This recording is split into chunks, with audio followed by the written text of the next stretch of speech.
From Jamie's on. Night, see what you just did?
When everybody signs.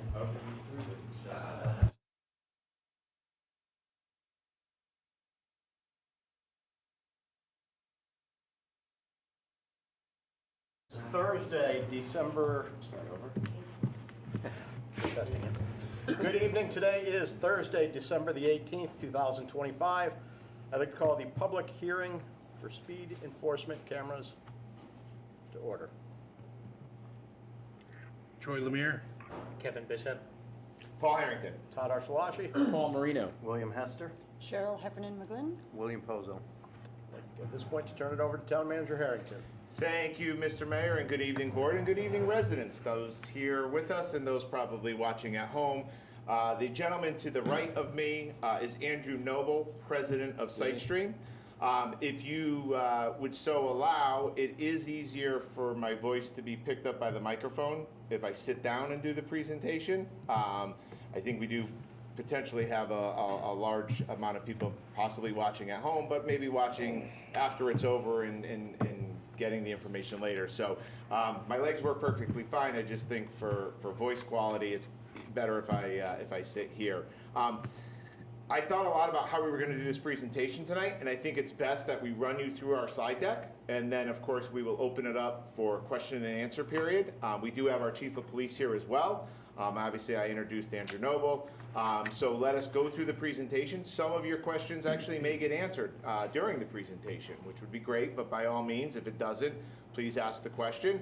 One thing, you know, this is obviously a topic that has two sides of the equation. If you do, come on up to the table. We're going to have you unmute the microphone so our audience at home can hear it, but be respectful. That's one thing, you know, we're a community first, and we want to be respectful for one another, whether we agree with someone's opinion or disagree with it. The one thing that we always want to remain is respectful to one another, and we'll get through it together. So with that, we're going to open up the slides. So going back to June 27th of 2023, Connecticut General Statute 14-307C was approved. That allowed municipalities to install what's known as automatic traffic enforcement safety devices, also known as ATESD. You'll see that referenced many times. The ordinance that's being proposed by the Board of Selectmen, it does include red light cameras as well. That is something that is not currently being proposed for this town.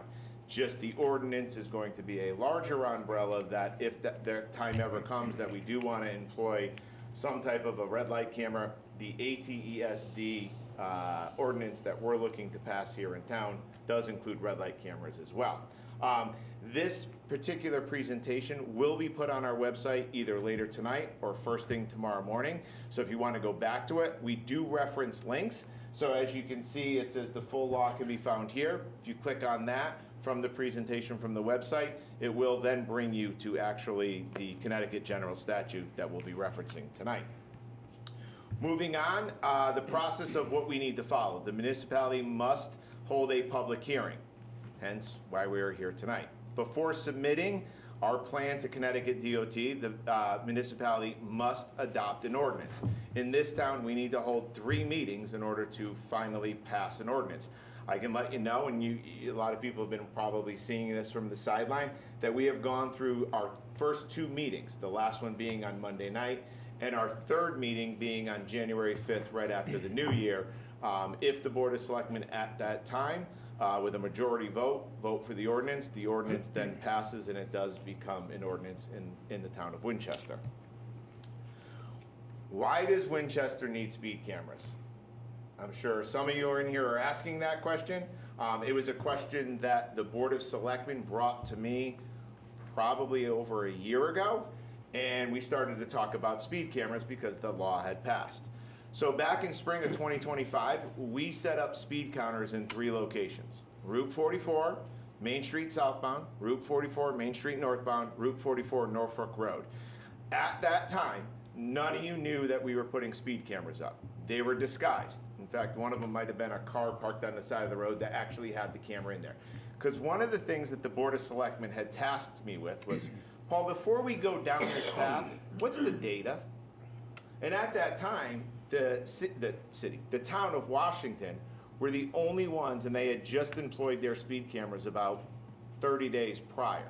There was no data. So we took the spring and the summer, and we got our own data. Because I don't care what any other the towns are doing. I only care about what this town is doing. And what we found was that the Route 44 southbound camera, and these cameras are up for about 5-6 days. We had 55,000 vehicles go through that speed camera. 38,589 of them were speeding. That's almost 70%. The speed limit being 30 miles an hour. The average speed, which was great, 31.5.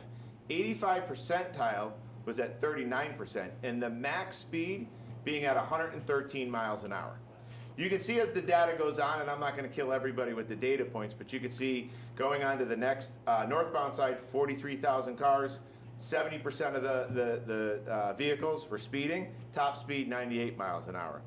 Then we got the big outlier of 33,000 vehicles, 76%, and that top speed being 148 miles an hour.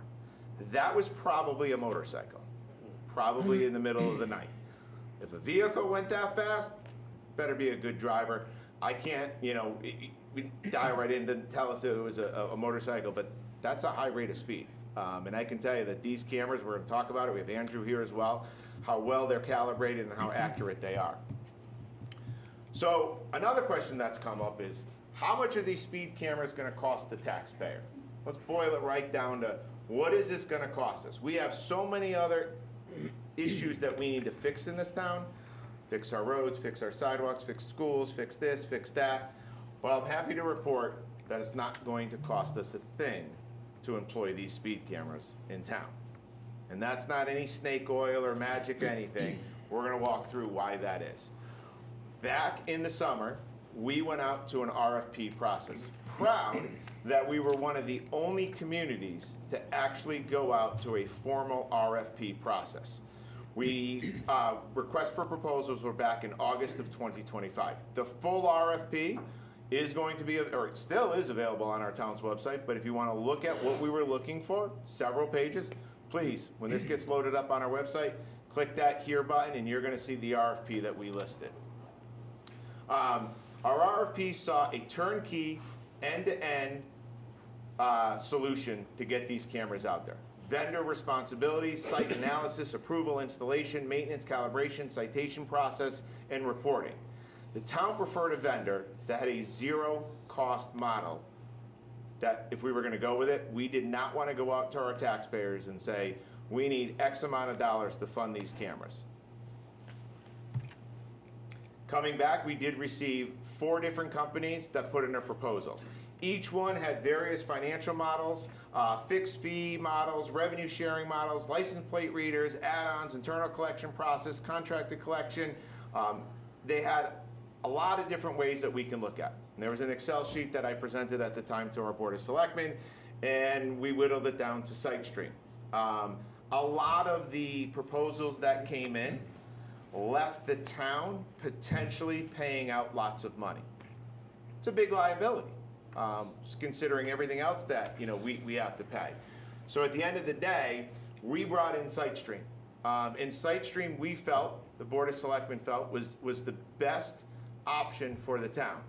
And why it is the best option for the town is there's no installation or maintenance cost, no liability for unpaid citations, collection fees fully covered within the vendor's revenue share. SiteStream is paid only after the town receives the payment for the citation. Each citation being $65, $50 for the first offense, $15 processing fee. SiteStream receives $35, town receives $30. You can find out all about SiteStream, obviously, once this website or once this presentation becomes available online. Andrew, before you chime in, because you're going to take over now, I want to let you guys know what we've done also with the process. So there were a few towns that employed speed cameras before us. And I had called some of those towns. I'm not going to name who they are. And you can read about them in the paper. And you could hear that within the first 30 days, this one particular town sent out $600,000 in tickets. So I talked to that mayor of that particular town. I said, wow, that's great. How much have you received? About $30,000. Uh-oh. How much do you owe the company? About $120,000. I go, uh-oh, you're upside down. So there were some of the RFP, the proposals that came in, that as soon as the particular company issued the citation, they were billing the town. SiteStream does not do that. SiteStream only gets paid if we get paid. With that, I'm going to turn it over to Andrew Noble, who is the president of SiteStream. Thank you, Mr. Harrington. Good evening, everybody. My name is Andrew Noble. It's nice to be here this evening. I'm hoping I can answer some questions for you as the end of the presentation that Paul's going to give you outlines what the city is intending to do here. I'm based in Massachusetts, just across the border. I've been in the photo enforcement industry for just over 20 years now, installing speed camera programs, red light running camera programs, school bus stop arm programs across the country. For the most part, legislation in the U.S. is about 28 states now for photo enforcement. I'm a committed advocate for road safety, and I'll come on to that at the end of my few slides here. Across the country, the Midwest, the Eastern Seaboard, the Southeast states, are predominantly red light and speed camera programs, and Connecticut became state number 26 when the legislation was put into place. Other states have had photo enforcement for the last 25, 30 years. If you take the example of Florida, it had red light cameras since about 2008, 2009, and then just 2 years ago added speed enforcement for school zones. And so we see photo enforcement growing across the country, and I've worked across the country with photo enforcement. Now, we're conscious of the way that our technology looks within a community, so we work very hard to make sure our cameras are blending in the background. We have some great technology, was extremely accurate, that meets the international standards for traceability, speed, accuracy, and data security that sadly we don't see here in the USA. But my cameras meet those specifications that do exist internationally to ensure that anyone that gets a ticket from any one of our cameras is doing so because we can demonstrate the evidence we've used to gather against them in process of that. So these are the cameras that will be installed here if the program goes forwards in Winstead and Winchester. I said at the beginning, I'm a committed advocate for road safety. One of my own sons was hit by a distracted driver some years ago, and so we take 1% of the money that we create from a program to cover our costs. We give it back to the community without cost to the community for you to specifically use to give to your high schoolers to get more driving lessons, to get better driving lessons, to get live driving instructor driving lessons. I'm a committed advocate for that, and sit here proudly today and say this will be part of the program in your community if and when this goes forward. Happy to answer any other further questions on my company and the technology at the end of Mr. Harrington's presentation. Thank you, Mr. Noble. I think he did a wonderful job. He's the president of the company, but he's also the creator of the cameras as well. And he can talk very extensively on the technology within the camera.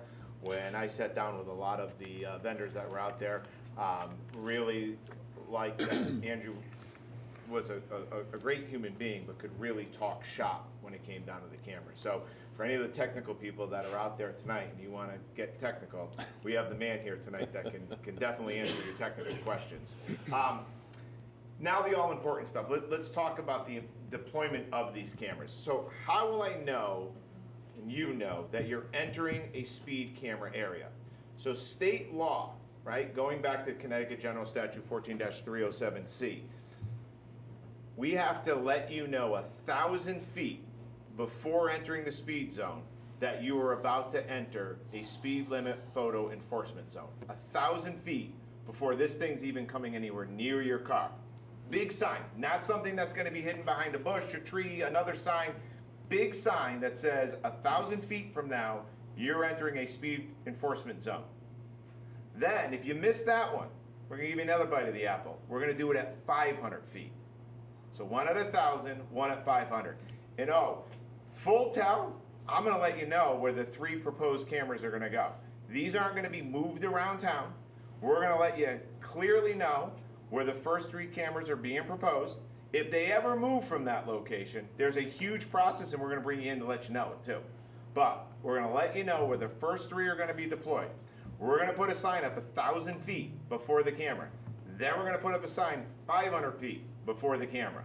Then, well, I'm jumping ahead because there's this 30-day grace period, but we're going to get to it. So where are the locations being proposed? The first one is location 1, Route 44, Main Street. You can see we could try to spell that out on a Google map. You can see exactly where we're looking to put the first camera. By the way, these camera suggestions were not done by myself nor the Board of Selectmen. The Board of Selectmen said, let's ask our Chief of Police. He has the data. He knows where the speeding is. He talked to his entire team, and these are the first 3 locations that they came back and said, this is where we should employ them. So this wasn't some random draw pick. This was done by our Chief of Police, the staff that works down there, came back with these locations. And then, of course, we had to send them over to Andrew to make sure cameras could work there, and it all worked out. Second location, Route 44, Norfolk Road, Dry Dam area. You can see exactly where that one's going as well. And then the third location is North Main Street, kind of right by the sewer plant. A lot of speeding goes on down there. This one will be located roughly right around where the sewer plant's gonna be. So those are the 3 locations that are gonna start if all of this goes through. We're gonna tell you where they are. We're gonna tell you 1,000 feet before, 500 feet before, no hidden. We're gonna tell you every place that these are gonna be. How much will the citations be? The first offense, $50 plus a $15 processing fee if you pay by credit card online, and we're gonna talk about the online portal of how to pay these citations, extra 3%, $66.95. If you didn't learn your lesson, some people don't, you get a second offense in the first 30 days. In the first 30 days. So you sped through it on the first. You came back 2 weeks later, and you still sped. We're gonna up the ticket a little bit. You're gonna go to $75. Totaling out after the processing fee, and if you pay by credit card, $92.70. If you really didn't learn, and you speed a third time through it, we're just gonna keep it at the $75.15, so $92.70. So the highest fine, if you went through this thing a bunch of times in a 30-day period, and you never slowed down, the highest fine will be $92.70. Never goes up from there. How do you, okay, you got a citation in the mail. How do you pay it? So it'll be a very easy to read citation that comes in the mail. You're gonna click on reviewmynotice.com. You can scan a QR code as well. You're gonna enter your citation number, enter the PIN. It's all located on your document. It's also, it's available on mobile or on a website if you're sitting at a laptop or a desktop or anything like that. And then you're gonna be able to pay the ticket that way. How will the town use the collected revenue? That is lockboxed by the state of Connecticut. So I just can't go out and, give the Board of Selectmen big raises, can't give myself a big raises. There are specific areas that the law dictates where any of these citation monies can go to. The first one, to improve transportation mobility in the municipality. One of the loudest cheers that I hear is pave more roads, Paul, pave more roads. This is a funding source to pave more roads. Keeping in mind, I'm letting you all know, but this is any out of town, any out of state traffic that comes through. This doesn't, pick up Winstead license plate. It picks up any traffic that's going on. To invest in transportation infrastructure, again, going back to paving more roads. Because at the end of the day, if you open up our budget, we put about $400,000 a year into paved roads. And I have some people up here on my board that can tell you it's probably close to $1 million a mile to pave a road. $400,000 a year doesn't pave many roads. Secondly, we can pay costs associated with the automatic enforcement devices themselves. So anything more police power, staffing in the police department, we can pay for that through the citation money that is raised. I received the citation, how can I fight it? You can. So part of the law is, and the ordinance as well, is we will have a citation hearing officer. You can actually say, well, wait a minute, wasn't my car. We'll have to provide, and when we send you the citation, we're gonna show you your license plate. We're gonna show you the time of day that you drove through it. But let's say you let your sister drive the car. This was a big one. You let your sister drive the car. At the citation hearing, you can then transfer that citation to your sister. But after a certain period of time, if your sister didn't pay it, guess who it's coming back to? Coming back to the owner of the vehicle. So one of the things that if you let a friend, a neighbor, a family member borrow your car, you can actually appeal the citation and ship it off to that person that drove your vehicle that time. But keeping in mind, the liability ultimate rests with you if that individual that you let borrow your car did not pay it. And then, if you didn't like what the citation hearing officer gave you as a ruling, you can actually appeal it to the court system. So you have two bites of the apple if you didn't want to pay your citation. You can come to our citation hearing and talk with our officer, or didn't like what the officer has to say, you can actually appeal it to the Connecticut Judicial Branch. Citation enforcement, police department employees and the local traffic authority, that's me, has the only rights to approve if you get a ticket. So these machines take a photo of your license plate. Before you get the citation, there needs to be myself. I'm gonna be honest with you, I'm way too busy. It's probably not gonna be me. It will be our sworn police officers that do it, or anybody else that I may appoint, but they will be a very qualified individual that say, okay, issue the ticket or don't issue the ticket. So it has to go through an approval process. It's just not an automatic, gotcha, gotcha, gotcha. There are eyes on every single image to either approve it or disapprove it before you're issued any type of citation. And for the first 30 days, so again, going back to what I had said earlier, I'm gonna tell you where the cameras are gonna be. Gonna put a sign up 1,000 feet before, gonna put a sign up 500 feet before, and the first 30 days, when these cameras first go up, all you get is a warning. All you get is a warning. By state law, that's all we can issue for the first 30 days. So yet another measure to just remind everybody, hey, you gotta slow down in this area. You can't speed. What's the schedule? So going backwards to then go forwards, back on August of 2025, we issued the RFP. The end of August, the RFP deadline. We reviewed the proposals back in September. The town accepted SiteStream overwhelmingly with the Board of Selectmen at the time. On December 1st, the Board of Selectmen held its first ordinance meeting.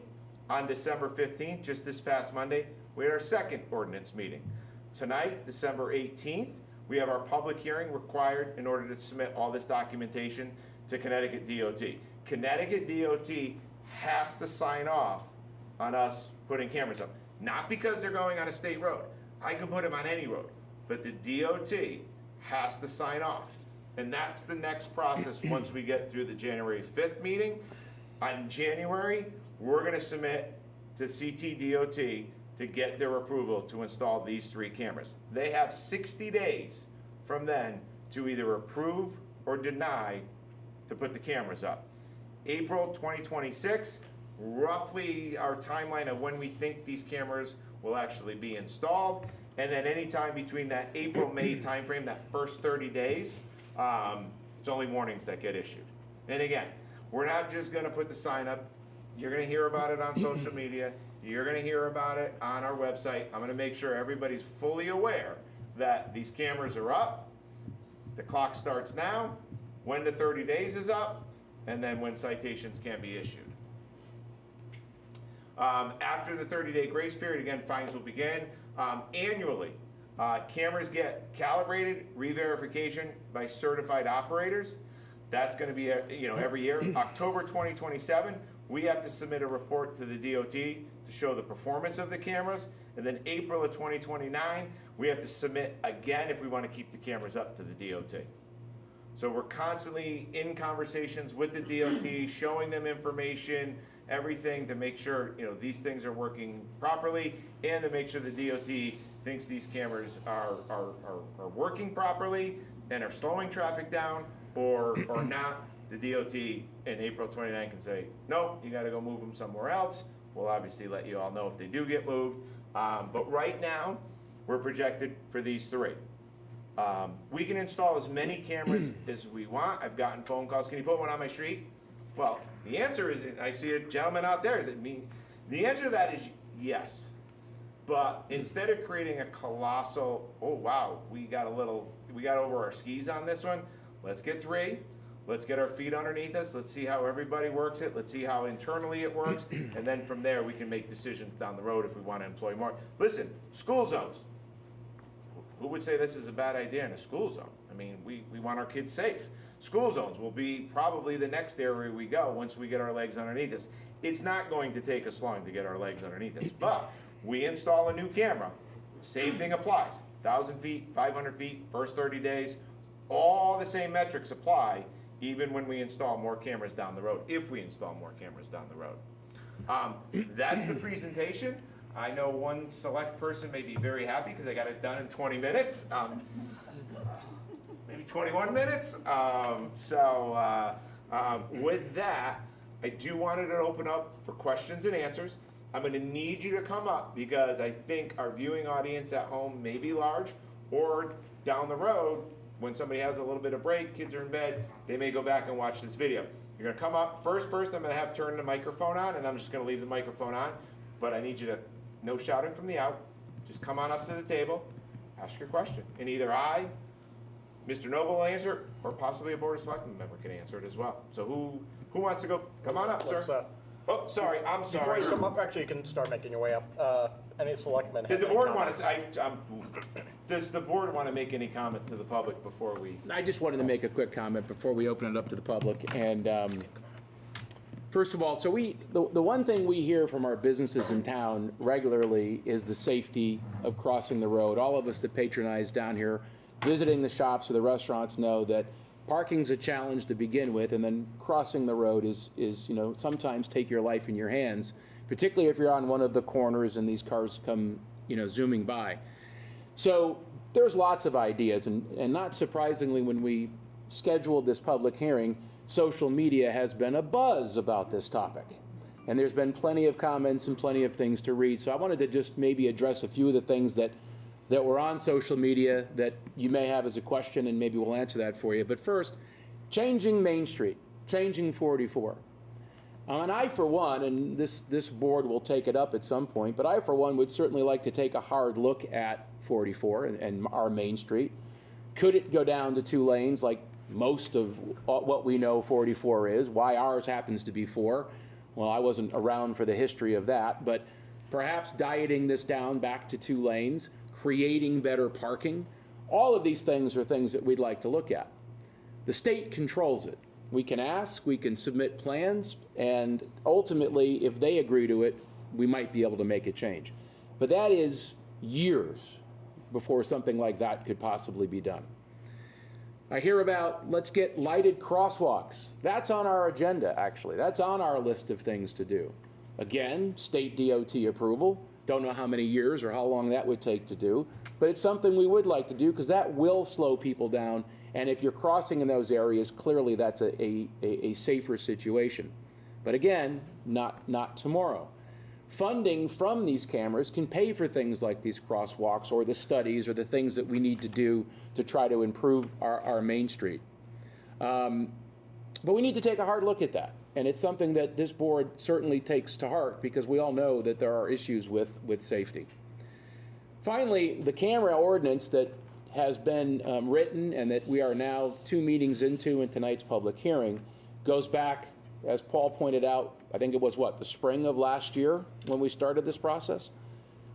August of last year. And that was with the previous board.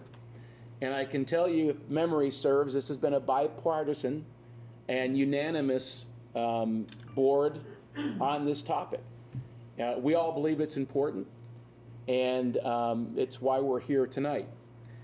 And and even though, and I've heard this comment, we're not going to ticket unless it's 10 miles an hour over, and that's true. We don't issue a citation unless it's 10 miles over.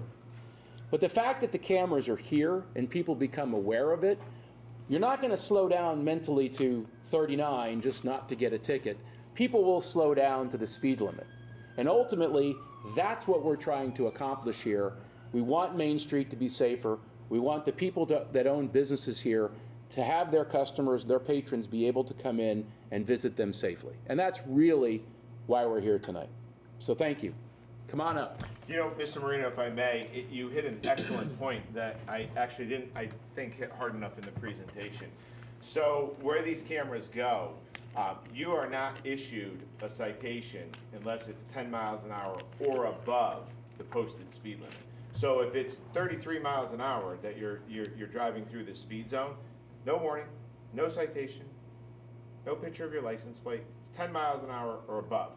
And whether you're with these cameras, against these cameras, I think everybody can probably agree, 10 miles an hour over the speed limit, you're moving a little bit faster than you probably should. There's a reason why there's the speed limit. So no warning, no citation unless you're 10 miles an hour above the posted speed limit.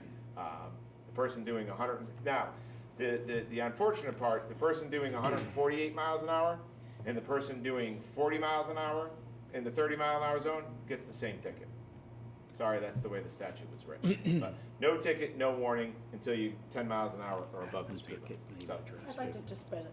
So before I became a member of the Board of Selectmen, I actually am a business owner on Main Street, and I, along with this group, Women Business Owners of Winstead, created a petition. We went and spoke to every business owner on Main Street, and every single one of them signed a petition about getting speed cameras, working on other issues, including crosswalks and parking.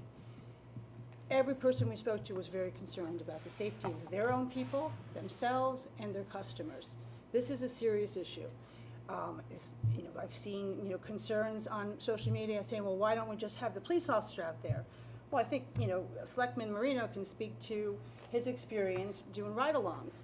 They're busy, and to hire more police officers is gonna cost a lot of money. If we're gonna have them just as a presence in these high-speed areas, we can't afford it as a town. We can't. That's the reality, unless you want your taxes raised, which none of us want. So this is a solution. So I came to this Board of Selectmen, I sat down, I told them about the statute, and I said, we can do this. Other towns are looking at it, let's do it. They took the responsible course of action to investigate it, find a good company, and I'm on board with this, even though I wasn't part of the decision-making at the time. But I agree with this, and I agree with this as a business owner, as a resident, as a person that walks around the streets and tries to cross the streets. It is important.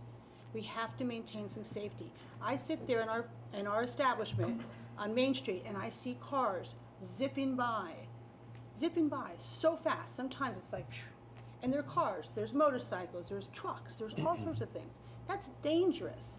We have enough issues with the lighting, which needs to be addressed, and we will address it. But in the meantime, this is a good fix that's gonna give us the ability to do more for the community and make our Main Street better and other communities. I know there's Winchester Center problems, speeding problems, there's lots of areas. We're starting with the most obvious, and hopefully this will get approved and we will move forward and make all of our streets safe. Selectman Bishop? Yeah, so I just wanted to say that, I'm new to the board, and when I came on, I asked a lot of questions. Mr. Town Manager Harrington can tell you that I asked a whole lot of questions, including at the meetings. I really wanted to find out everything I could about this. I had concerns. I just want to say that, there are pros and cons to everything, but the safety aspect of this is paramount. I mean, I see so much talk in the community about, as Selectman Heffernan and McGlynn mentioned, about crossing the street safety. It's been an issue for a long time. I just want to say, being new here, I asked all the questions. As you know, a lot of this happened before the current board. I am fully in support. I mean, it's not a partisan thing. I mean, it's a safety thing. I think we're all on board. I got to dig in. I got lots of answers. It all makes sense to me. I can see no reason to be against it, and it's a good thing for our community in so many ways. It's my hope that we pass this and, sorry Andrew, make $0 on this, but traffic for some reason won't slow down, especially on Main Street. With that, I'll open it up to the audience. Any speakers, please give your name. gentleman in the gray sweatshirt. Yep. We've cut him off like 5 times, so we gotta let him up there. When you come up, just press the side of the microphone until it turns green, one of the little microphone There's one of the buttons. little mics Yeah. blinking at you. I figure somebody's gonna, Please do state Just your... hit it one time. Yeah. There you go. And do state your name and You're address live. for the record, please. Jody Hicks, 134 Danbury Quarter Road in Winstead, which, by the way, is a raceway, just if anybody's paying attention. I actually had 2 questions. First, I want to say that's a wonderful presentation you did. Answered 98% of my questions. The 2 questions I had, if somebody gets a citation, is it going to count as points on their license or affect their insurance? Those are the 2 big slaps that people get. I forgot my second question. Most important question is actually the reason why we're all here. In the research that you did, which was very thorough, was there any reduction in speeding? And that's the objective. of the entire program. So I get the fun answer, you get the more technical answer. Okay. So as far as it Thank goes you. to points on your license, insurance, no, it is a local citation which does not report to your insurance, it does not report to DMV. There is no points that go on your license if you receive a citation. So, and as for the second one, reduction in speed, I'm going to turn it over to the expert, Mr. Noble. Yeah, and just to expand on Mr. Harrington's answer there, all of the programs that are working across the USA are civil infraction programs. None of the programs working across this country report to the DMV on your license or your insurance companies. And in particular for Connecticut, the legislation was written in such a way that the data captured can only be used for the provision of the civil infraction of this particular town and this particular ticket. It cannot be used for any other purposes whatsoever. As for reduction in traffic, certainly over the more than 20 years I've seen in this industry of running programs, typically you see a reduction of between 30 and 40% within the first 4 to 6 months of a program going live. Now, every town's different. Every traffic flow is a little bit different, so there's no one-size-fits-all answer, but typically between 30 and 40% reduction in speeding within 4 to 6 months. During the warning phase, when people are getting a normal citation, but for $0, they typically, you'd like to think they use it as an opportunity to start driving slower, but you really don't see the reduction in speeding until the real citations start going out, carrying that $50 fine. But you do get a reduction in time. The black coat, come on up.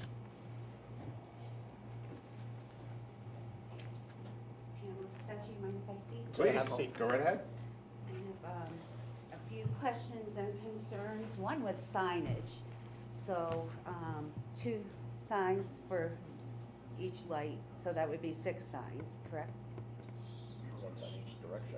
Yeah, definitely in each direction. So if you have a camera, facing one direction, you're going to get the 1,000 feet sign, the 500 feet sign.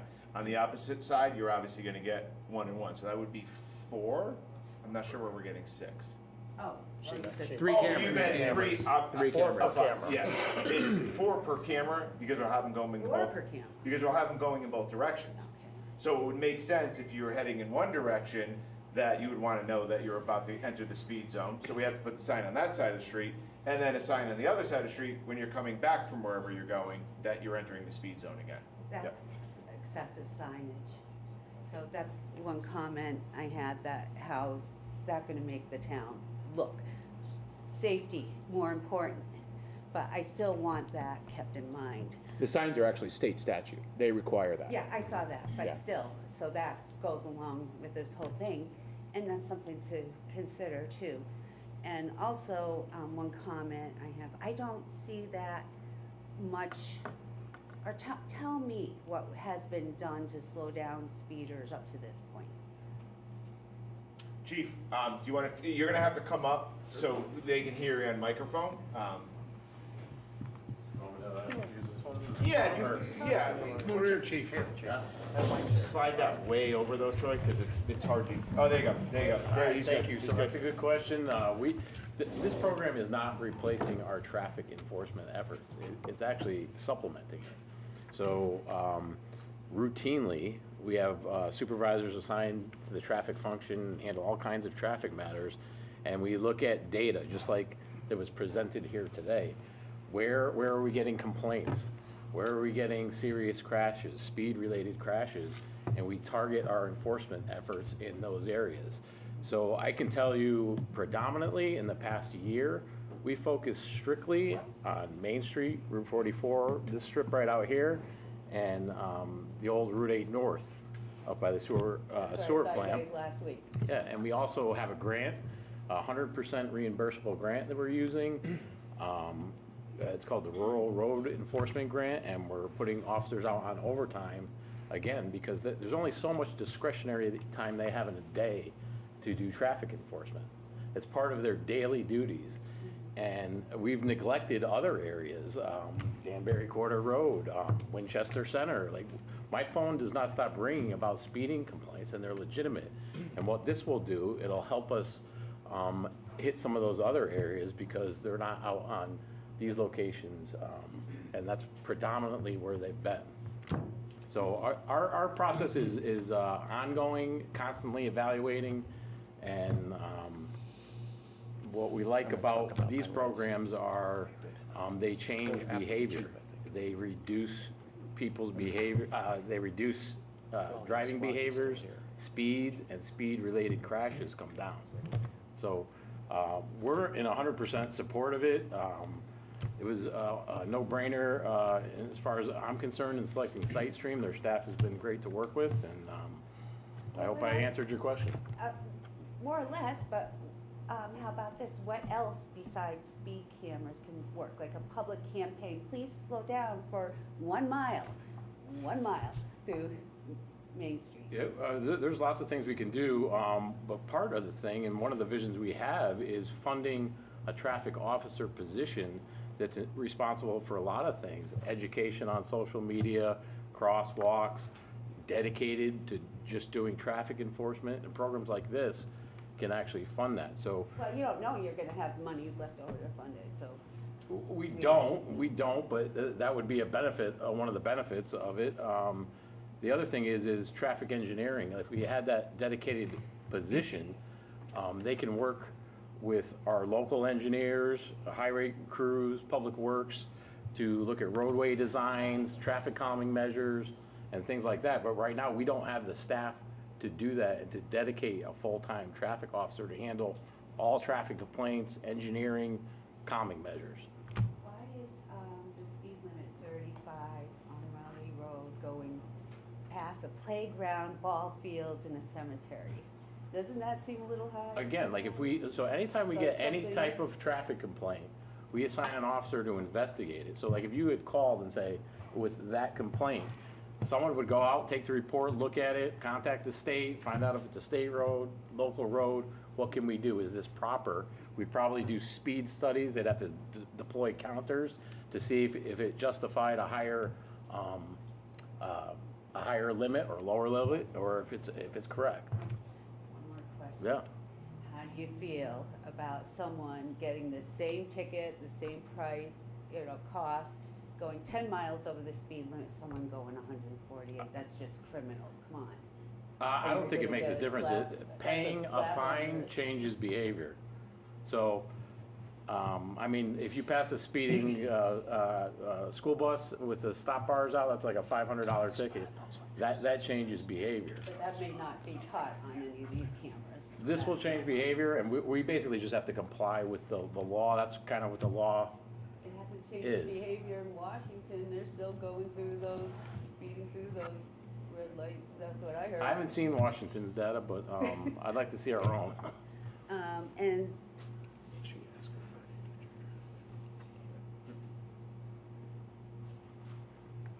so some reasons why, and for our safety, every time I park on Main Street, of course, sometimes you have blind spots as a driver parked that you can't even see a car coming, that's about to come by when you're getting ready to open your door, whether you're, they're going the speed limit or not. So, and that's just one other issue I want to mention, and that's all I want to thank you. You're free to, I think you hit some very important topics that I think a few people, I had some whispering going on that they want to expand upon, even after what our chief said. So please feel free to stay here or not, but they're going to even answer your questions even more with some real world stuff. So first, I want to Ma'am, what was your name for the record? Pam Silvestri, And what street? Horn Avenue. Thank you. The first one first person I'm gonna turn over is to Mr. Marino, because he has a real world example that just happened 2 weeks ago, and then I'm gonna turn over to Mr. Noble, because I think your questions were important questions, and I think even some more information to those questions is just gonna help not only you, but even some of our people in our community as well. So Mr. Marino, real world example, if you may. So when we started this process and we looked at public safety in general, I, over the last several months, have had an opportunity to ride with our police officers on 3 different occasions. And most recently, 2 Saturday nights ago, I rode the second shift, so 4 to midnight shift. and spent the evening with our sergeant out patrolling it. And what I learned is this. First of all, we don't have 20 officers on every shift. Typically at that time of day on a weekend, we have 4 officers on shift from 4 to midnight on a weekend evening. And the minute we got there, or the minute I got there, calls were coming in literally every 20 minutes. All 4 officers were deployed to different calls. I went on an assault case with the sergeant. We had 2 officers there. It was a dangerous situation. I went to a wellness check for someone who had threatened to hurt themselves and was going to commit suicide. Our night went on without a break. We did stop at one point and set up on Main Street to run radar. We got 10 minutes in before the next call came that we had to abandon and run to a more pressing emergency. So the police want to patrol this, absolutely. But with 4 people on an average shift, and Chief, you can jump in there, but your daytime shift probably has a few more than 4 at night. Our minimum is a supervisor and 2 officers. Right. That's typical of any shift, so you actually had an extra. So it's typically 3. Right, so we even had 1 extra that night, and we couldn't catch up. And then if you actually make an arrest and have to bring someone into the police department, one of the officers has to stay in the police department and keep an eye on the prisoner. They're obligated to check the prisoner every 15 minutes. Now we'd have 2 on the streets. So the challenge we have is we can't maintain enough coverage running radar and take care of the hundreds of other calls that come in. And that experience I had that Saturday night changed my thinking completely on how many officers we have, part of it, but also, you know, I've been asked this question a million times, not a million, but I've been asked this question many times by lots of the residents. Why aren't the police out there setting up radar? They do when they can, but they're very busy with lots of other calls and serious emergencies. So hopefully that gives you a little more insight. Yeah, I think slowing the speed is going to take care of a lot of other driving kind of issues. One thing that I think is a habit around this area is people, you take a left-hand turn, they go in a breakdown lane and go around you all the time. So how would something like that be handled? That's not going to be something that's caught on a speed. Right, yeah, I mean, and again, I'm not the expert on that, but my answer to that would be speeding is the first thing we want to take care of. And if the officers aren't having to stop and run radar, perhaps they're going to follow those people that make those illegal turns and do the things that you're talking about. So they are running radar now. That when they can, absolutely. Which is like how often? I can't tell you exactly how. I can tell you that night that I was there, we only got 10 minutes in. And the other officers had no time either. We had 2 motor vehicle accidents that night. So it was just, it's what they experience often. Chief, 9,000 calls a year still for our officers? I think we're over 10,000 this year. Yeah. So for at home, because the mic's not going to pick you up, over 10,000 calls this year for calls of service for our police officers. Mr. Noble, I know you wanted to even expand. Just quickly, one of your merited questions was what else could the town do to address the speeding issue outside of speed cameras? Some time ago, Winchester put in flashing speed signs on Route 44, northbound and southbound. They've been there for quite some time. Everyone can clearly see them, residents, commuters, visitors alike. And yet at those same locations, we saw 70% of the cars were speeding. So I think the town and others have gone to a great deal of effort in some ways to alert speeding to the drivers and to reduce it in town. But at some point, it's the cameras that can make a difference, and that's where the town is. I wonder how much those speed signs have helped. I'm sure they've helped some. But were those excessive speeders or just going a couple miles per hour over the speed limit? What do you think, the ones you saw? Well, the analysis done by the town before this meeting was with a different type of analysis system, not from those speed signs, and it was finding independently 70% of the cars are going past for speeding. But I thought you said you had monitored, oh, never mind, okay. I don't want to get off track. I know some other people probably want to talk. Thanks for your time. Thank you. Anyone else wish to speak? Mayor, I'm gonna have to leave, I'm so sorry.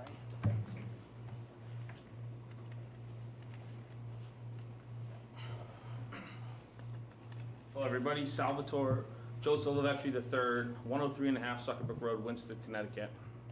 I'm here tonight to strongly urge this board to reject speeding cameras in Winston. I view it as government overreach, in the words of the great Benjamin Franklin.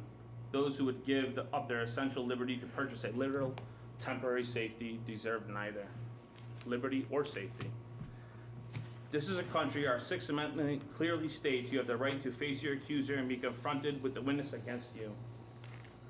A machine cannot testify against you. You cannot cross-examine a machine. This is simply technology whose calibration is not constantly tested, okay, and it's not proven to the people. It will simply take a picture of your car and issue you a fine. A fine in which that the people who create this camera will get a cut of, which I view as horrendous. We are told these cameras will be only used for speeding, nothing more. Just speeding. Nothing nefarious is afoot. How many people here would deny that their own cell phones, smart TVs, smart cars, and smart devices are collecting information against them against their will? We all know they are, okay? Everybody knows that. I want to remind this board of the constant government overreach that we were told was in the name of public safety, the Patriot Act, the creation of the NSA, and so on. This is not going to protect us. It will only further oppress us into a technocracy. Lastly, I would like to ask the gentleman here where he's from. Where are you from, sir? Originally United Kingdom, been living here about 23 years. Great. So, just as a reminder to anyone in this town, anyone in this state, if you speed in Winston, you will be paying a tax back to where we came from, back across the pond. Absurd. All right, we fought the Revolutionary War against this. I don't want to pay a tax for speeding to a technocrat, you know, across the world away. That's not correct. That's not right. I fully support our police. I fully support safety in the town. I think everybody does. This is not the way to do it. Thank you very much. Who else would like to speak? Mr. King?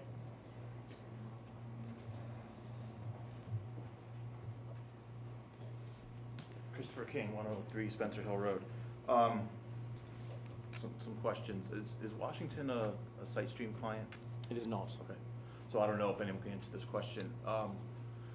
Part of the parameters and criteria that have been put out is that the camera calibrations are good for a year. I was wondering, probably nobody knows, but why does Washington calibrate their cameras so often if it's supposed to be good for a year?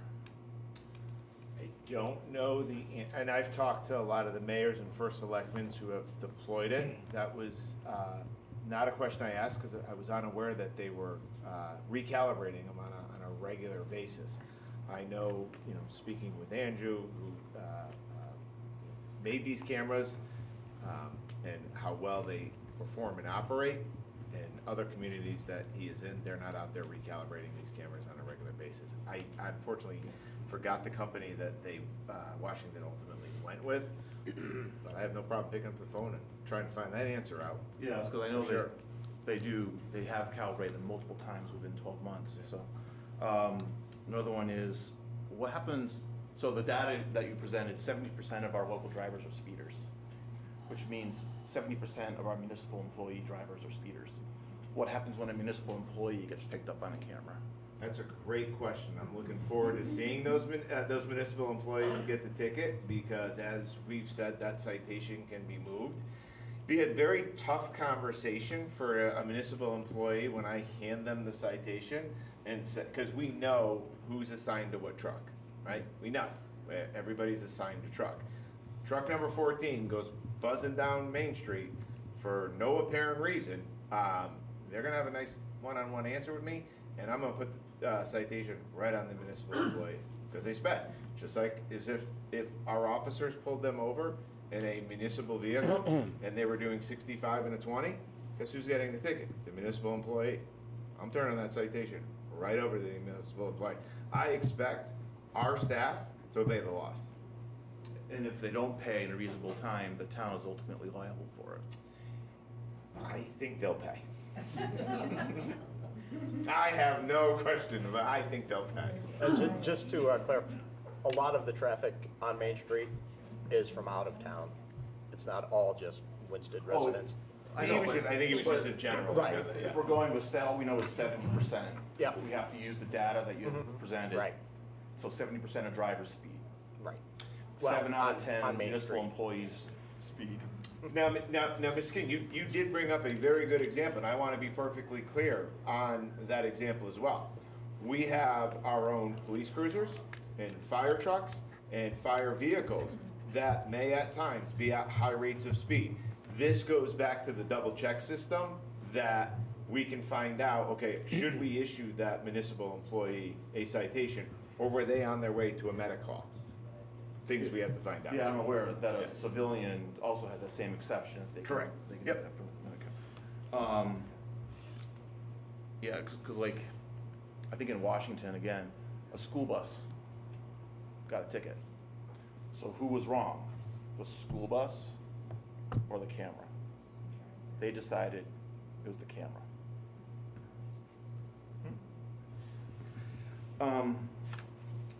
How did we select the vendor before we have an ordinance approving this? Well, the town would be free to go out to RFP on any of them, but if the ordinance doesn't get passed, the vendor goes away, because we wouldn't have an ordinance in order to stick these cameras up. So all of the work that SiteStream has done has been free of charge. There has not been any invoices paid or been given from SiteStream to us. In fact, we just spoke Tuesday, they're not even set up in our system as a vendor. We actually do want to set them up, have absolutely zero plans of ever sending them a check, but we just felt that we do want to get their W-9 form, just so they're a vendor in the system. But in order to really get the process going, educate ourselves more, SiteStream came in here absolutely free on the dime and did all of this, including the study that was done originally that showed us our data. That was all free of charge. But again, if the ordinance doesn't pass, SiteStream goes away. Okay, because you've repeatedly said you've already selected the vendor. We So we're did, not- we're so not if in a- the you didn't ordinance sign. passes, because we went to RFP, we had 4 companies that bid this. They were the front runner because of the program that they offered, but at the end of the day, if the ordinance does not pass, there's nothing that SiteStream can do here. They can't put a camera up because we don't have an ordinance that allows it. If DOT rejects the plan, they don't have a camera to put up here. In a previous meeting that I was at, you mentioned you might assign multiple people to review the large number of citations that come through. How would you ensure equal application of standards to people who are in different roles? Like one could be a sworn officer, one could be in the town manager's office or whatever. You know, the school bus, you know. But how do you ensure equal application of the standards if multiple people in multiple positions will be charged with reviewing this process? Those people that'll be signed will be most likely sworn officers.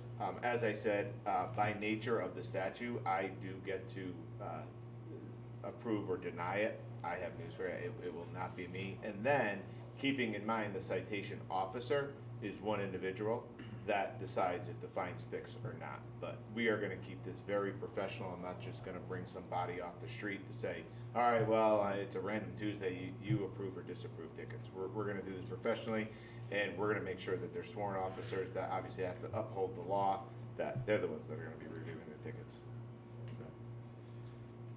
As I told you before our previous meeting, I do actually oppose this, but as a good friend of mine once said, he feels the macaroni's already cooked on this one. So I may just submit a letter to you, giving you my thoughts, and instead of just pontificating. Thank you. Thank you. Mr. Noble, before we bring up the next person, Dacra Tech seems to be, and I don't mean to put you on the spot, but Dacra Tech seems to be the camera company that Washington, Connecticut went with. Don't know if you can speak to the competitive cameras and the other ones that are on the market, but why theirs might need calibration more than yours? Is there anything you can speak to on that? My understanding is Washington actually purchased the camera from a Canadian company called Logitech. I believe they spent about $29,000 for that purchase, and then they partnered with another company, Dacratech, to actually run the operating program. That was my understanding of how that program works. Do those cameras Logitech need calibration more often than yours? I don't know much about them. It's not a camera we typically see in this industry. Okay. I had a question going off of the previous speaker. Could you tell us more, you touched on it briefly, either one of you. Tell us about the, how any data collected is saved, used, where it goes, the privacy concerns. I'm gonna let Mr. Noble take it first, and then if I have to chime in, I will, but I think he's gonna knock it out of the park with that. We'll see. So the data has to be kept in a certain way and only for the use of this program. We house our data for your program at an organization called NLETS. NLETS is the National Law Enforcement Telecommunications System. It's where all the law enforcement information across the country is collated and kept. It's also where all the motor vehicle bureaus send their registered owner information on a daily basis. We host our servers inside NLETS. Rather than hosting our own data in our own offices in Massachusetts or in a cloud server somewhere in Amazon web space, we actually host our data inside servers that we rent from NLETS directly. So your data, which can only be used for this program, is housed within NLETS. And NLETS itself is part of the criminal justice information system in the US, governed by the FBI and Department of Justice. So that's how the data and where the data is used. Thank you. Do you know how long the data is retained? Data is retained for 1 year. Okay. State legislation changed about 6 months ago in Connecticut, and so we can keep it for 1 year, and then we have to expunge the data. And there'll be no comment for me, because both of them just knocked it out of the park, so, yeah. I wanted to touch that, it was only for a year, and they are secure server, data centers that they're not just stored on, Mr. Noble's, laptop over here, and he leaves it at the airport, and now everybody's got your license plate. But I think also important to Selectman Bishop's point, the only image that's captured is your license plate.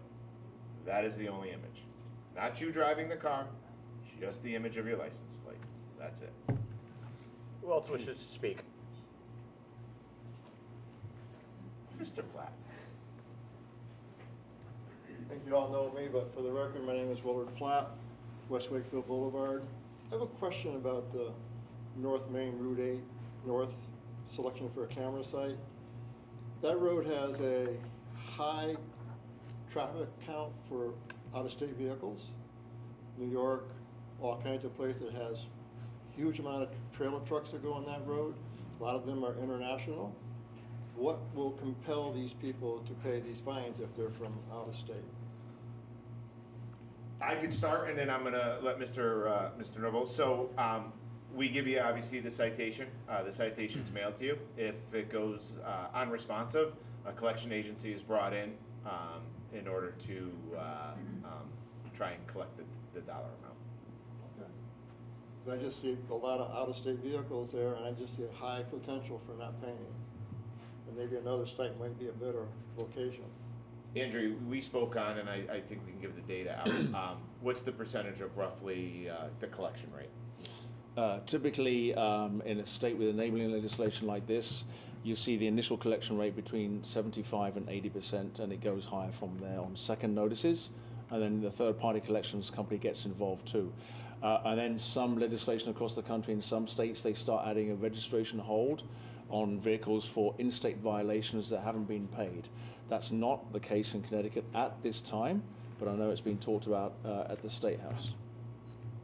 So to repeat, it's 75% when the citation's originally issued, and then on the second issuance, it ticks up, and then when the collection agency is brought in, it ticks up even more. So, ballpark figure, you're in a 90% collection rate on these citations. Anyone else? Brian?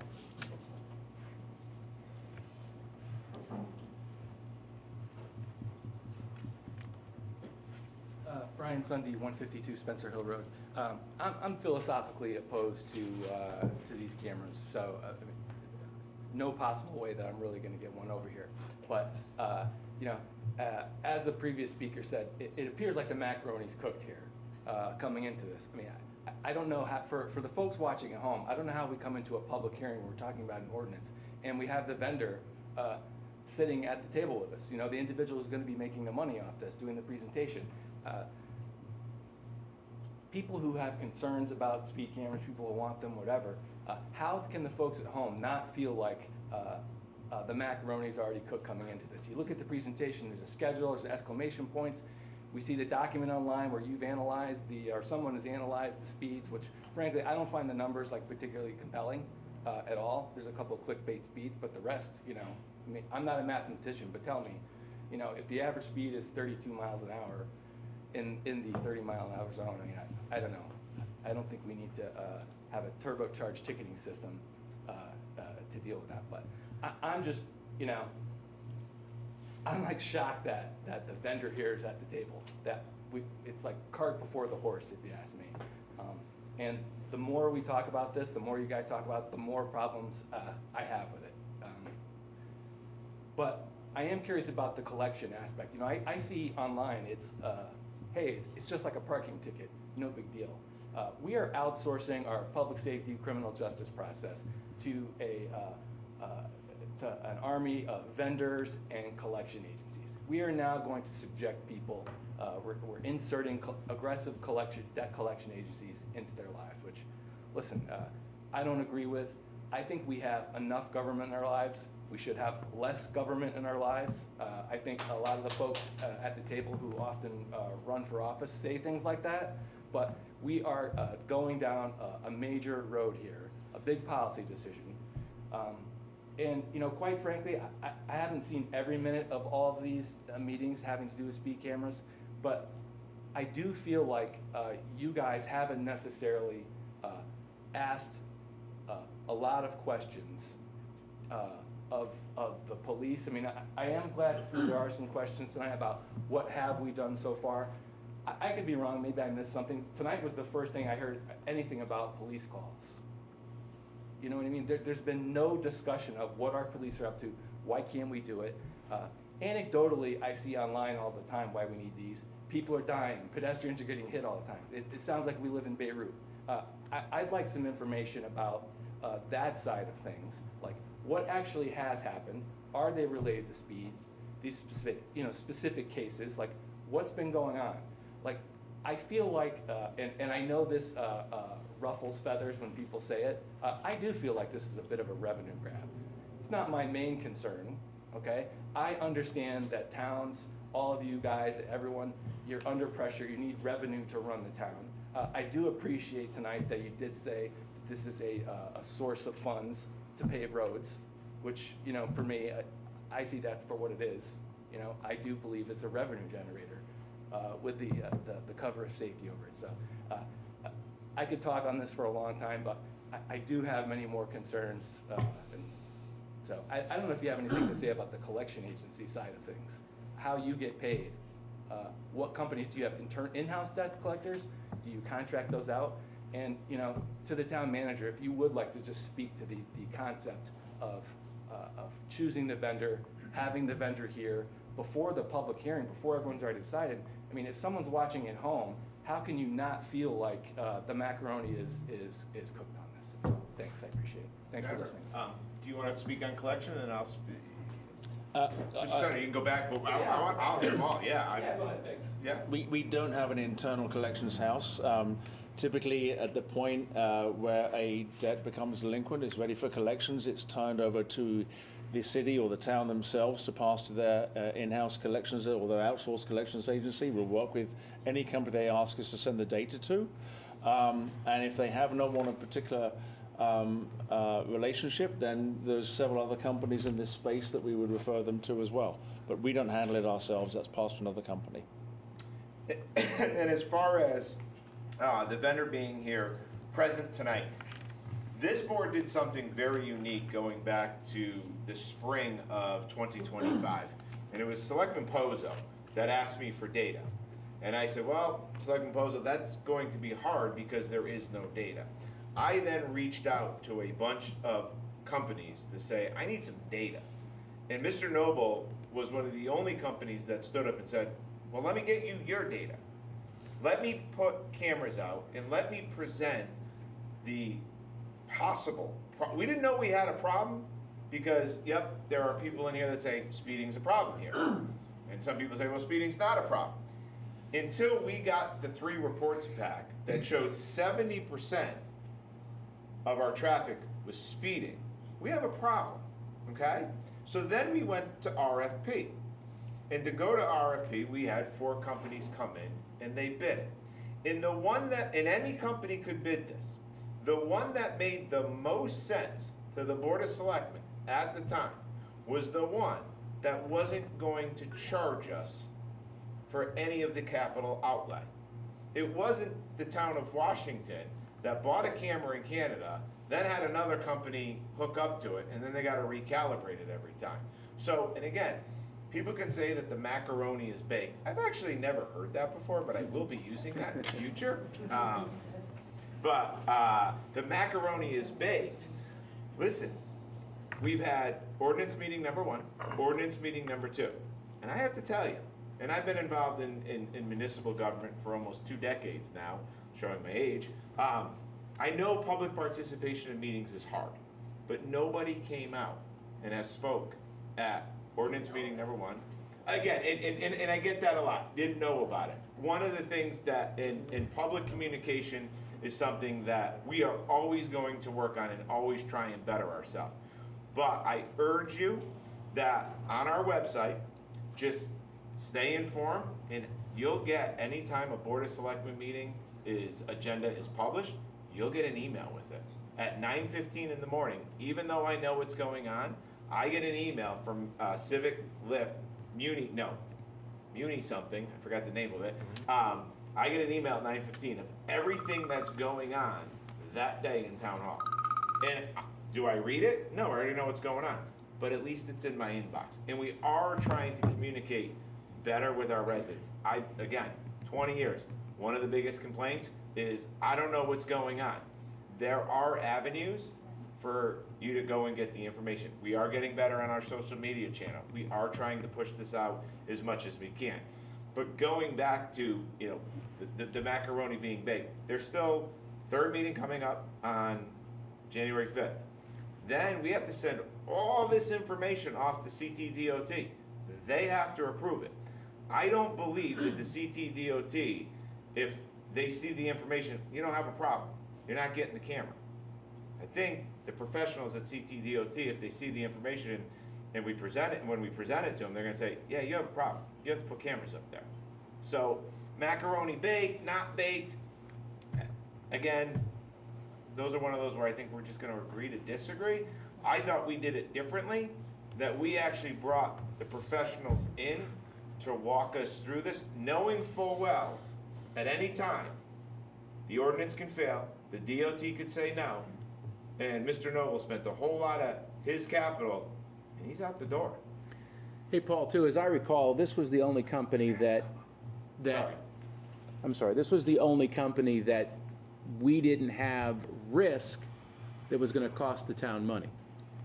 The other companies, if they didn't get the revenue that they needed, could bill us for the difference, and we didn't want to expose the town to any potential financial risk. And secondly, to the point of having them here tonight, we looked at it as technical questions that you all might have that we're not able to answer, so why not have the expert here? And you could probably tell by the presentation itself, the black slides were made up by the town. The 3 or 4 slides that were blue, those are Mr. Noble's slides. So he wasn't involved in the presentation to you all or any of that. We just wanted to bring him in to talk a little bit about SiteStream, to show the community how professionally, how great their cameras are and all of that. But at the end of the day, this presentation was created by staff, more in particular, the gentleman over there in the candy cane shirt. And we sat and we worked on it, but this was not baked by anybody. Mr. Sunday, you're gonna have to come up because. Can you just talk about the speeds? Because I am curious about the, average speed, 32 miles an hour. Yep. I keep hearing the 70% speeders or whatever. Why should I be alarmed about the average speed of 31 and a half in a 30-mile-an-hour zone? I'm not a mathematician, but why is that happening? Great question. I'm gonna let Mr. Noble speak on it, because he's got 20 years in the arena of this, and then I may come in the back. So Mr. Noble, please. A big statistic that the DOT will look at in any of the justification reports from any of the cities in Connecticut is what is the 85th percentile. In other words, of the people speeding at that location, what were 85% of them doing? And they're showing that 85% of the people speeding were doing 39 miles an hour. At that one location, 38 and then 59 and a half miles an hour. 39 miles per hour being only 9 miles per hour over, which is not ticketed, correct? That's correct. So the question, I'm just gonna repeat it only because people at home won't hear it. The question was, somebody that was going 39, if the average, the 85 percentile was 39 miles an hour, those people would not be ticketed. That is correct, because it's 1 mile an hour below the 10 miles an hour and up threshold. They wouldn't even know they were speeding. They'd have no notification. They would not, the question, and again, because, that's okay. This happens at town meetings sometimes. The question was, is they didn't even know they were speeding. Well, no, unless they looked at their, speedometer in their car, because it says they were going 39 and they're in a 30. But no, they would not know. The town would not let them know that they were speeding because it doesn't check the box of 10 miles an hour or above. So, you gotta come up though. Trying to make this quicker, I won't sit down much. So, do you want to have that revenue for road work? Hopefully. Okay, but two things, I'm trying to do math in my head, but I don't have all the figures. Citation officer and someone doing collections. And since of these numbers, only tickets will go to someone going over 10 miles per hour, so the numbers we're seeing here aren't reflective of the tickets that'll be issued. So I just wanted to please keep all these things in mind and really weigh them out, especially if there's other things. So this is gonna cost the town money. I want to talk on all that. So first one, collection enforcement, that's on Mr. Noble's company. That's not what he said. No, if people don't pay their tickets and they go to collections, he said it goes to the town, or whoever you want, No, collection agent. it stays with him. He employs the collection agency, everything like that. Going back to citation officer, that we are keeping in-house, and at the present time, have no plans of bringing on additional staff. Again, this is why we're only starting with 3 cameras. We want to get our feet underneath us and see exactly what the load is. But right now, as the gentleman that prepares a budget, I am not going to put one item on the expense side of the municipal budget to operate this. Not one. Not unless I can cover it with any particular revenue that this. And truth be told, and I don't know which one of our select people had said this, we hope we make 0. Honestly, because then I've stopped speeding. It's fine. It's been called the revenue grab, but if everybody is 9 miles an hour and under the speed limit, we've corrected a problem. I hope we don't make any money. This board has said the exact same thing several times. Mr. Noble's probably not gonna like that because he's got a big capital outlay, but at the end of the day, the biggest complaint, I got 2 big complaints that come in. First one, people, I sit right upstairs every single day, and you would be surprised at how fast I hear cars drive by town hall. I have the same complaint, but is speed cameras and all these signs and all these unknowns gonna be worth it? So here, Maybe it's not the right time. That's a great Maybe this question. year's not the right time. And as a town manager, I have to analyze that information continuously of how do I slow traffic down? I had 2 choices right now. And oh, by the way, we are working with the Do the right DOT. thing, guys. Good night. That was pleasant. 20 years, I'm used to it. I work with the DOT, and we are trying to redesign Main Street. I'm going to tell you, it's not gonna be something that we're gonna see in 6 months, in a year, or in 2 years. It took literally a year for them to just draw those lines to do the lane dieting up there on You 44. should talk to the folks in Stafford Springs, because they got things done a heck of a lot faster. Is it a state road? Yeah, 190, I believe is the state road. Is it 190 or 195? 190. I'll look into that. Yeah. But how long how long was the dialogue going on before the state DOT acted on it? I don't know. That I know, I can't answer. But now let me go back as a town manager when I'm analyzing what's the right thing to do. I'm gonna throw a number out, and it's gonna be an arbitrary number, but to hire more officers, right? We're not talking overtime, we're not talking, but to hire an officer, to pay the benefits, the medical, you're roughly looking at $150,000. And keeping in mind one thing, when that officer pulls over an individual, 75, 100 more cars have driven by, possibly speeding, and they were able to issue one ticket. Got it. This one captures it all with hopes that we can slow down traffic. This is not a Let's not forget all revenue. the other traffic violations that those speed cameras are going to take care of, that still need to be enforced. You're right. You're right. And this will free up, as Mr. Marino had stated, that they were trying to do radar and then they got pulled off to different, calls and everything. This allows us to now go hit Danbury Quarter Road until we get a camera up there, because right now the biggest complaints are slowed cars down on Main Street. Now we've neglected Danbury Quarter Road. Now if we're doing radar enforcement, we can stay off of 44 and deploy our assets elsewhere in town. Paul, if you could add one thing. Sure. I don't think you touched on the state contract, the longevity of these cameras. After 18 months, we see zero speeding.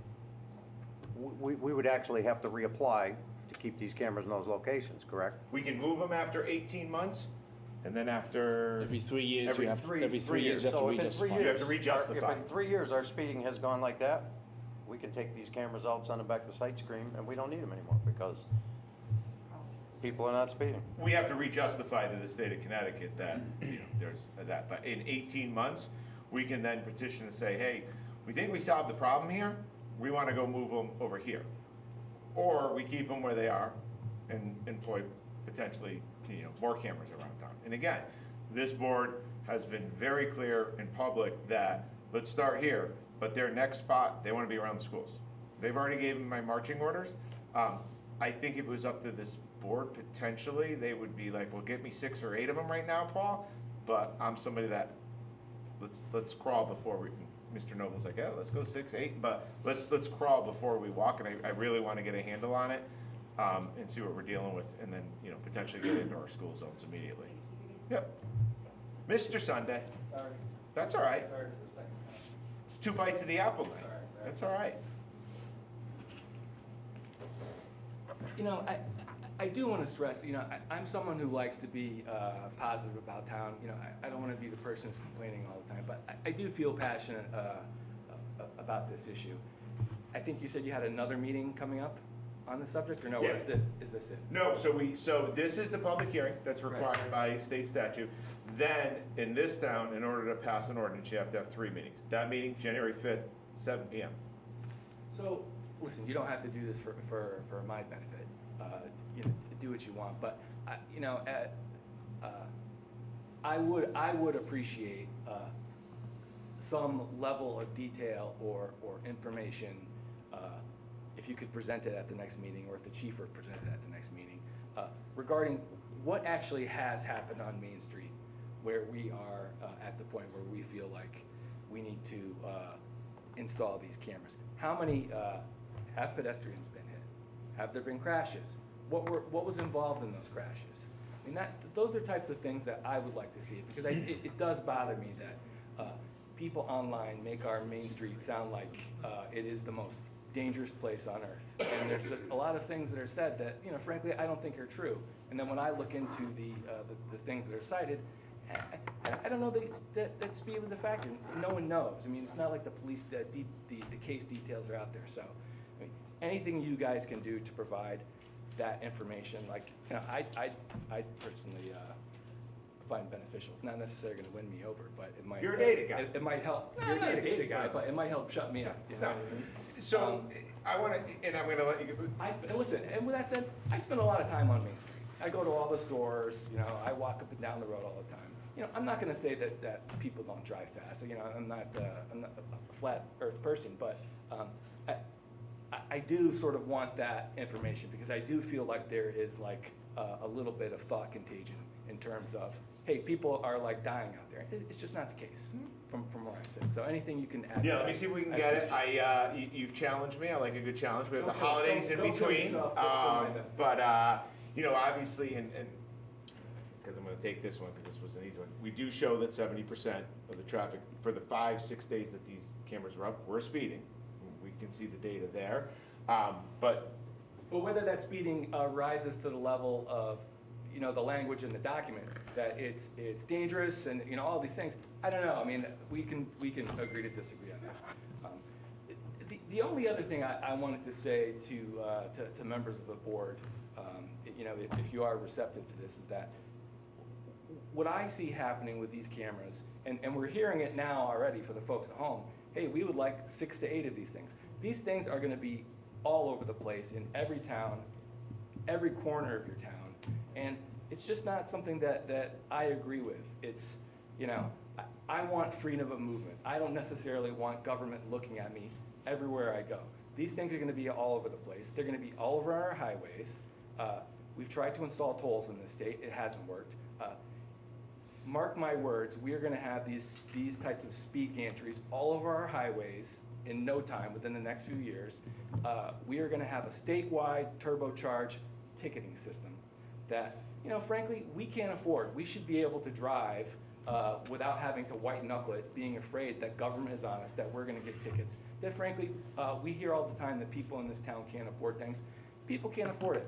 You know, I think in the document it said, hey, the legislature's keeping the fines low. I don't know that $50 or $75 is low. And for folks who follow state government, here's what's gonna happen. We know right now that the fine is $50, it's $75, the processing fee is $15. In pretty short order, municipalities across the state are gonna be lobbying the legislature, hey, can we increase this fine to $50? Can we increase this fine to $80? Can we increase the processing fee? The fees are going to go up and up without question. I guarantee it. And the other thing, municipalities, and I understand why, because I am sympathetic to it, they're going to be asking to spend the money in new ways.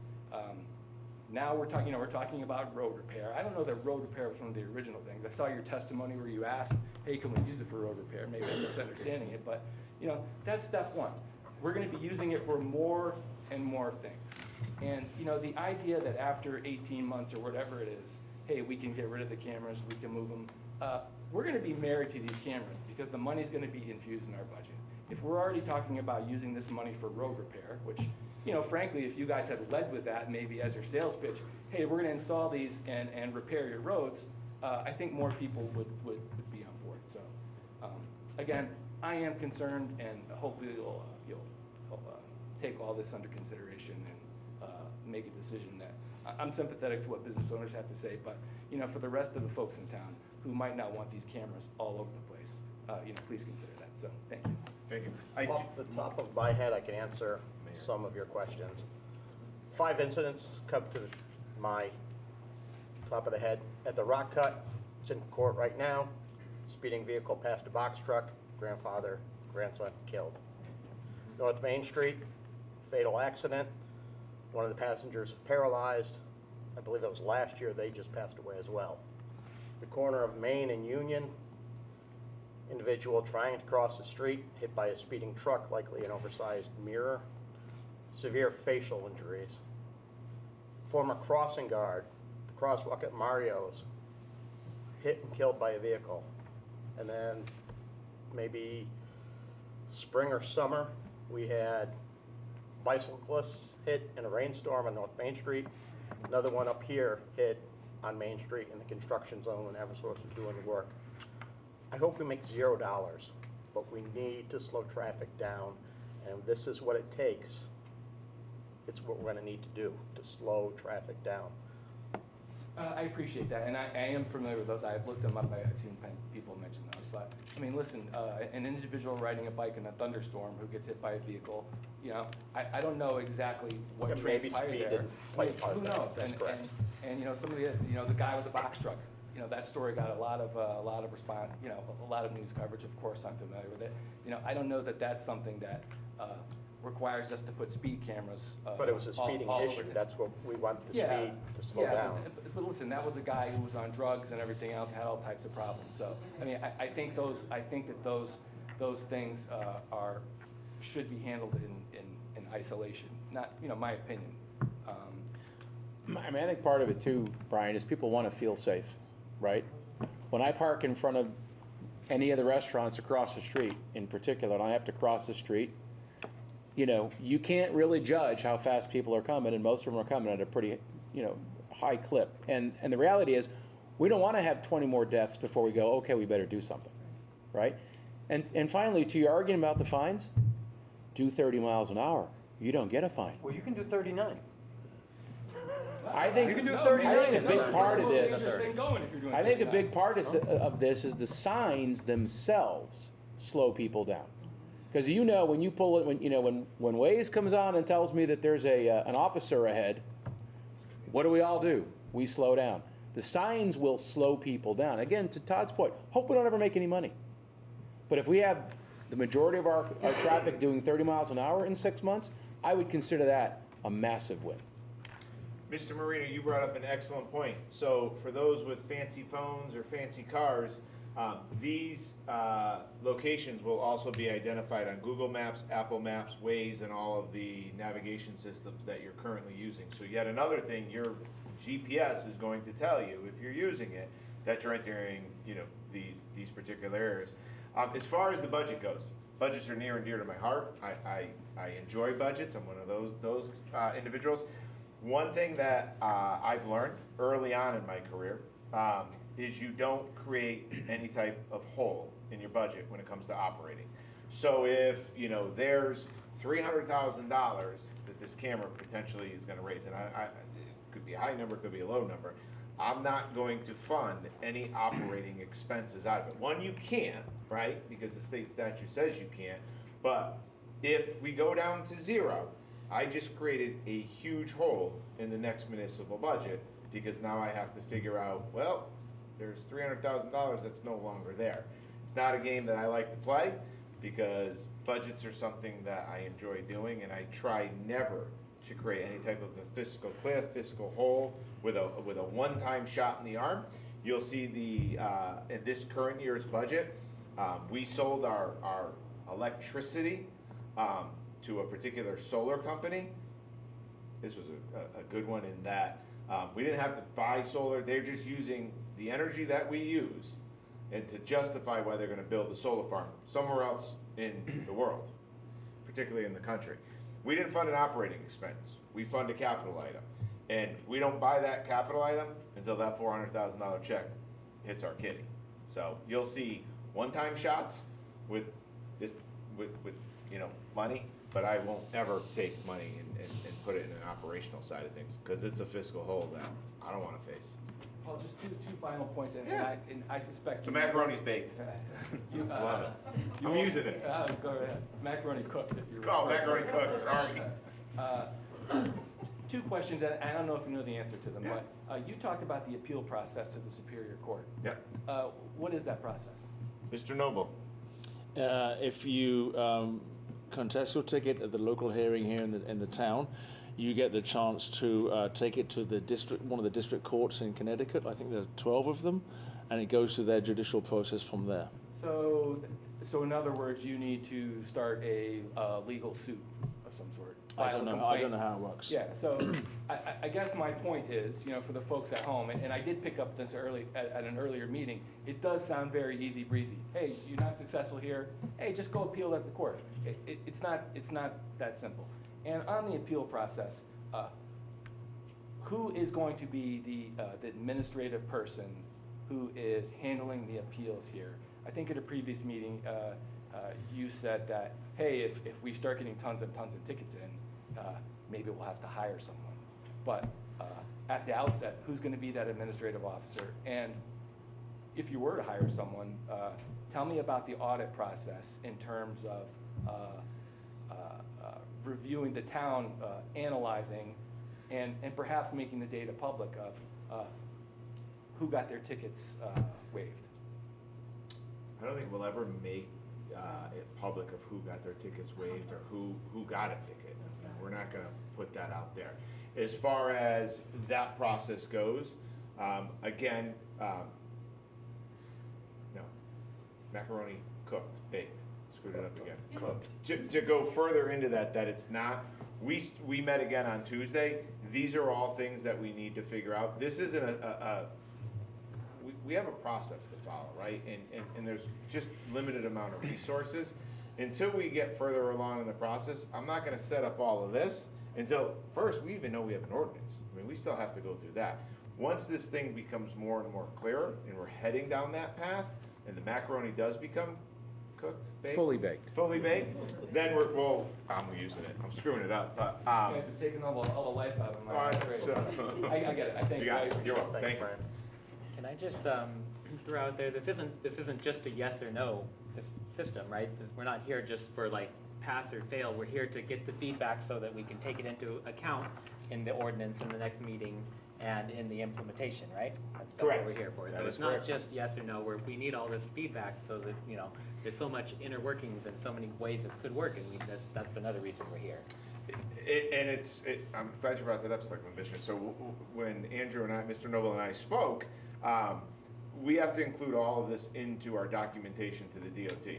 One of the things that I'm going to include is our YouTube link, and the DOT can sit down and watch the video, watch the questions, and this is why I wanted sound so important tonight.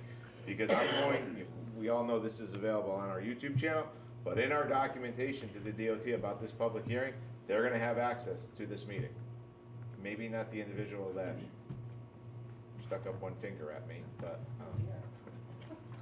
they left. It's 20 years, I'm used to it. So. Mr. Sunday, 4 bites of the apple. Wait, do you wanna come up? I should have a quick one. Yeah, come on up. Hi, Dave Pellizzari from Bridge Street. Thank you for taking the lines off my street finally. I just want to ask out of this, and it's kind of a data thing, it's kind of a challenge. Since municipal vehicles are also going to be caught, can that data be made public? Just so that we know, hey, everybody's being held accountable. Let me look into that, and the reason why I'm pausing on that, a lot of our labor is involved in collective bargaining agreements and unions. Can't wait until I ask them that question and see where it And goes. the public official acting in their capacity has, we have the right to record them, right? Yep. So, and a license plate is a public piece of information. I'm not asking for people's names. Yep. But vehicle number, plate number. Yeah. And how many we've gotten. Let me look in. I'm not saying the police are breaking the law. I'm not saying the town people are breaking the law, but, it would be just good to, keep everybody honest. 994ZGN is my license plate. Hopefully it's never on there. I'm not telling you mine because I don't want him changing. Kidding. But let me look into that. I think over almost 2 years of me being here, I try and just be as open book as I possibly can. But as I said earlier, if you're a municipal employee and you show up with a ticket, it's gonna be a fun meeting with me that day. So. The only other thing I would say is, so you're talking about the appeals process, and I'm a business owner not in this town. For larger business owners, I'm thinking like the roofing companies, they've got a lot of trucks running around town. Are they gonna have an opportunity to streamline that? Because to have somebody like Holmes Electric or, another contractor has to go, all right, who got the ticket? Who do I have to go tell? And it's basically playing nanny state on it, right? Mm-hmm. The burden of proof is now on the accused, not the accuser. I'm not gonna get in the 4th, 5th, 6th, and 14th Amendment violations, but that's all settled at this point. There's gotta be a way for them to just go, hey, this isn't mine, it's this person's. Without having to they're gonna come in probably, the first month or 3, they're gonna come in with a stack and go, this one's John's, this one's Paul's, this one's Mike's, and they're gonna, it's gonna be a nightmare for them. How do we make this easier for them? Yeah, as we go through the process and as we move further along, we're gonna finalize our process, and that was something we did talk about Tuesday, is how do we streamline it? We wanna streamline it, Right. like, we desperately wanna we don't wanna make this a burden, and we do wanna streamline it. We're not there yet, but we do wanna make it as painless and as quick as possible for anybody that receives a citation. We do. All right, the only final thing is thank you all for the information you answered. I had a list of questions, you might have seen them posted on Facebook. I stay off And- Facebook, no, I'm kidding. Smart move. And so many more answers, so I appreciate the information. Awesome, thank you. And I think the 30-day practice time, if you will, right? If you have a company with a bunch of trucks out there, for the first 30 days, if you get all the warnings in, it might give you a chance to, That may straighten them up. yeah. Peter Marchand, 118 Suckerbrook Road. If you could bring up the slide with the data on it. The 85th percentile, I'm assuming the other 15%, we're all speeding over the 10-mile-an-hour limit? Am I correct? That is correct. So if you look at the 244 north and southbound, that's almost 100,000 vehicles that were collected. So you had 15,000 vehicles that were speeding and could get citations, correct? That is Okay. correct. That's a big number. That is correct. I've been involved as a volunteer firefighter in this town for 57 years. I have seen too many accidents, too many deaths, and the fire department, when you see them out there, they, at an accident, they have to put a fire truck there to protect themselves, the ambulance attendants, the police, and everybody else. And people still go like hell. In Winchester, if we have an accident, I block the road. I shut it down until the vehicle's removed and it's safe. And I don't think anybody wants to see that on Main Street. So you better slow down or pay a ticket. And as far as I'm concerned, you are all elected officials. You are here to represent me as a taxpayer. And keep it up. Thank you. Thank you. Who else would like to speak?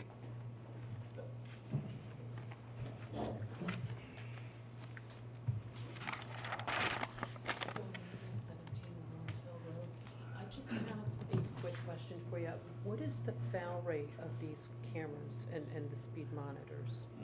The fail rate? Yes, they're not perfect, so what is the percentage of them failing? I don't wanna be driving by at 32 miles an hour and be told I'm doing 52. No, so the cameras themselves have a self-check twice a day. So there is an internal verification system inside of the camera. And if it's not working, it won't turn on, essentially.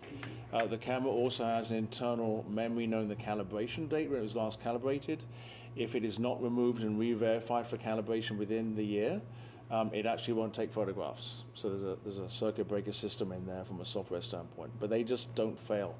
20 years ago, cameras were film-based. They never They fail? were much more analog, and so you'd see failure rates there 25, 30 years ago.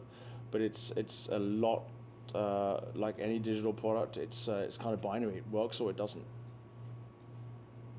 So you're telling me, if I'm understanding you correctly, that there's 0% failure? 0%, but very, very rarely does a camera fail. I, as this gentleman over here, I think this is a slippery slope we're going down. I honestly do. I'm opposed to this.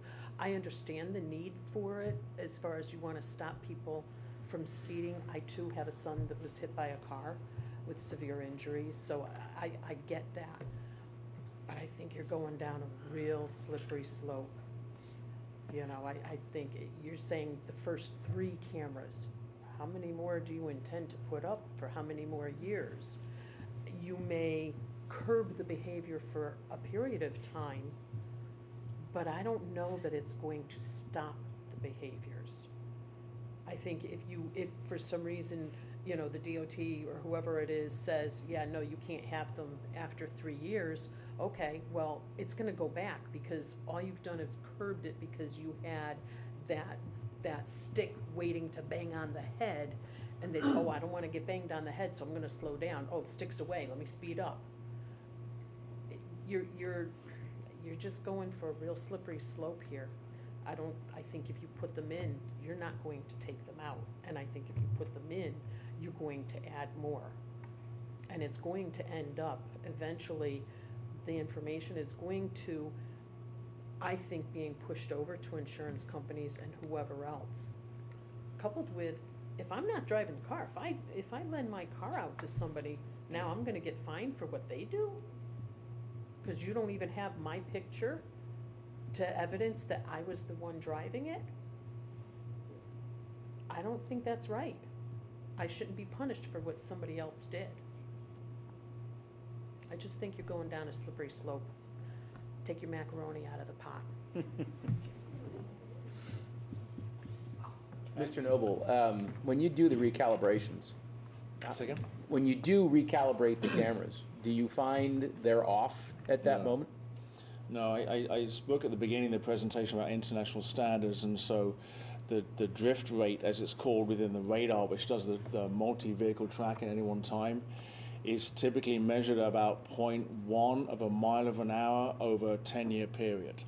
So you have a discrepancy of 0.1 of a mile an hour over a 10-year period, according to international standards. And so the radars that we use in our cameras meet that standard and are tested to that standard. I think that helps answer that question. Thank you. Sorry if I don't sit down, I injured my back. J. Marcos, 60 Overlook Road. I witnessed this often on Main Street, but the other day I found saw a truck from Massachusetts who flew down Main Street, flew right through 2 red lights, never slowed down. So he got to pass ABC Pizza, and then he was kind of forced to slow down because of the way the traffic was. See a lot of out-of-state people doing that. We have people coming up from New York, Jersey, Long Island. How do you enforce their tickets? Can you enforce that being they're out of state? Yeah, the law in Connecticut is very clear. If you're speeding, then you would get a civil infraction ticket. Our database is pulled from all of the DMVs and RMVs around the country. So regardless of whether you're from Nebraska or Massachusetts or Connecticut, we'll get your registered owner information from NLETS directly, which is where that state is stored, including the Canadian provinces. And here in the northeast of America, we know we have a lot of Canadians coming down for the summer vacations, and so we get to send tickets to Canada too. The other question is, I have a friend who actually just told me this story recently. He has a combo, he has a truck, so his license number is combo, and he keeps getting tickets for somebody else who has a passenger. And he finally got it straightened out. Oh, it's been a mess. I never knew myself. Maybe you can explain. Is it possible? Well, you're not DMV though. I apologize. And that just turned my back. Yeah, I think that's, again, I've never used these systems before, Yeah. and, but I think that's part of the vetting process. So But you're you- getting information back, is it matching the plate? But the plate says, right, it says but combo or passenger. But there's 2 sets of information, make, model, registered owners, And things like yet he that. still keeps getting these tickets. But I So, think, but that I may guess- be, I don't know. So my Yeah. question, I guess, too, is, so, when I was pointing to you, I apologize, is that you can have, like mine, I just forgot what mine is, AZ935 something, or whatever it is, okay? Somebody else can have that exact same number in Connecticut, as long as Can a it's. combo plate and a passenger plate be the same numbers? I think they can, they could be antique, they could be. But like the antiques are a whole different sequence. But the question is, can combos and passenger have the same number? I think they can. They can. That's, Can that's they? odd. Yeah, I never I heard of never it knew before that. until he Neither told did I. me, and his has been racking up, but they're not his, so I wanted to make sure. plate. I know, Yeah, right, well, they maybe a actually, verification he got error. retired, Right. and they offered him that plate. He said to his wife, do you wanna take it? And she's like, no, like, It it was a costs money, I jinx. don't want that She plate. didn't want anything to do with it, so, okay, just wanted to ask, thank you. Who else wishes to speak?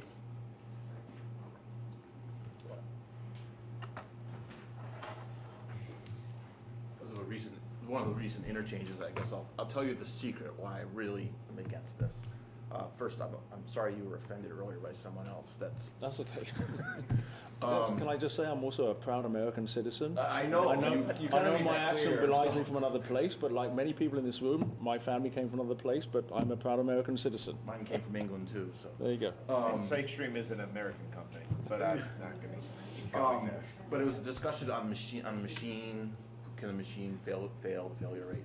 Really, my biggest issue is machine enforcement of government regulations, and a growing part of my job is helping or defending people against allegedly smart machines that are making decisions and penalizing people, and I have to help them. I have to push back against those machines, and the people that you contact say the machines are right. I send them regulations, state regulations, this is the law, and they say no, the machine is right. And I'm getting more and more of that, and I'm getting machines, feeding machines information, and now machines aren't trusting the other machines because they feel they're smarter than these. And that's really the crux of my issue here, is we're now having machines doing government enforcement, and I experience almost daily that it's going wrong. I'm not saying that your machines are gonna go wrong, but machines are going wrong in government enforcement more and more because they're replacing humans with machines, and it's causing people a lot of trouble and a lot of money. So I see a parallel here.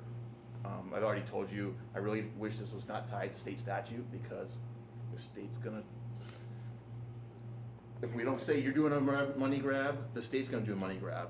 You know, if there's things everywhere, they're just gonna start taking the money. That's how it happens. So really, when I contact people, they say the machines are right. We don't care what you say. And I know these intelligent machines are wrong, and there's nothing we can do. And sometimes we just have to feed the machine, and then the people are happy, but it costs money. I would say one thing about that, to your comment about, so the radar that's in the police cruisers is a machine that's calibrated much the same way that the radar in this is calibrated. The only difference is either a police officer's reading it and testifying to the point that that was the speed you were going, or in this case, the camera snaps the picture, identifies your vehicle, has the same radar readout that the officer would have. We're just able to capture more because while an officer's off doing another duty, or potentially, as Paul said, writing a ticket, while 30 other cars go by that are speeding, it allows us to be more efficient. But it's the same basic technology. It's not, because you have a human present with that machine. But he's reading the same number that the camera's Human is reading. in control of that machine, and we're moving towards machines controlling the humans. I know it sounds like Terminator, but this is my life. This is what my life is becoming, is helping people fight back against machines. Believe it or not, it sounds like science fiction. It's fascinating. And you have the human interaction, and the humans, this all sounds so stupid, but the humans don't even understand the machines that they're charged with anymore. Anyone else? Brian?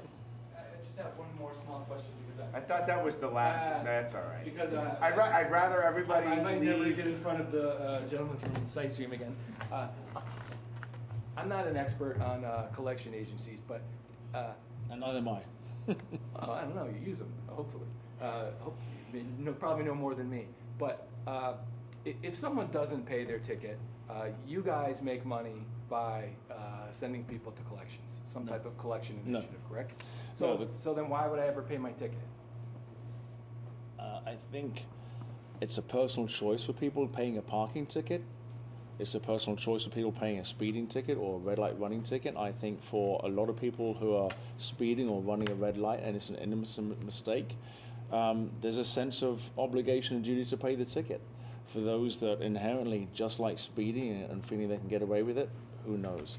For states that feel that the collections rates aren't as high as they should be, for people who got a genuine speeding ticket from an automated camera, whether it's red light running camera, speeding camera, going past a school bus with a stop arm out camera, I think those states typically put in legislation to say there's going to be a registration hold at some point.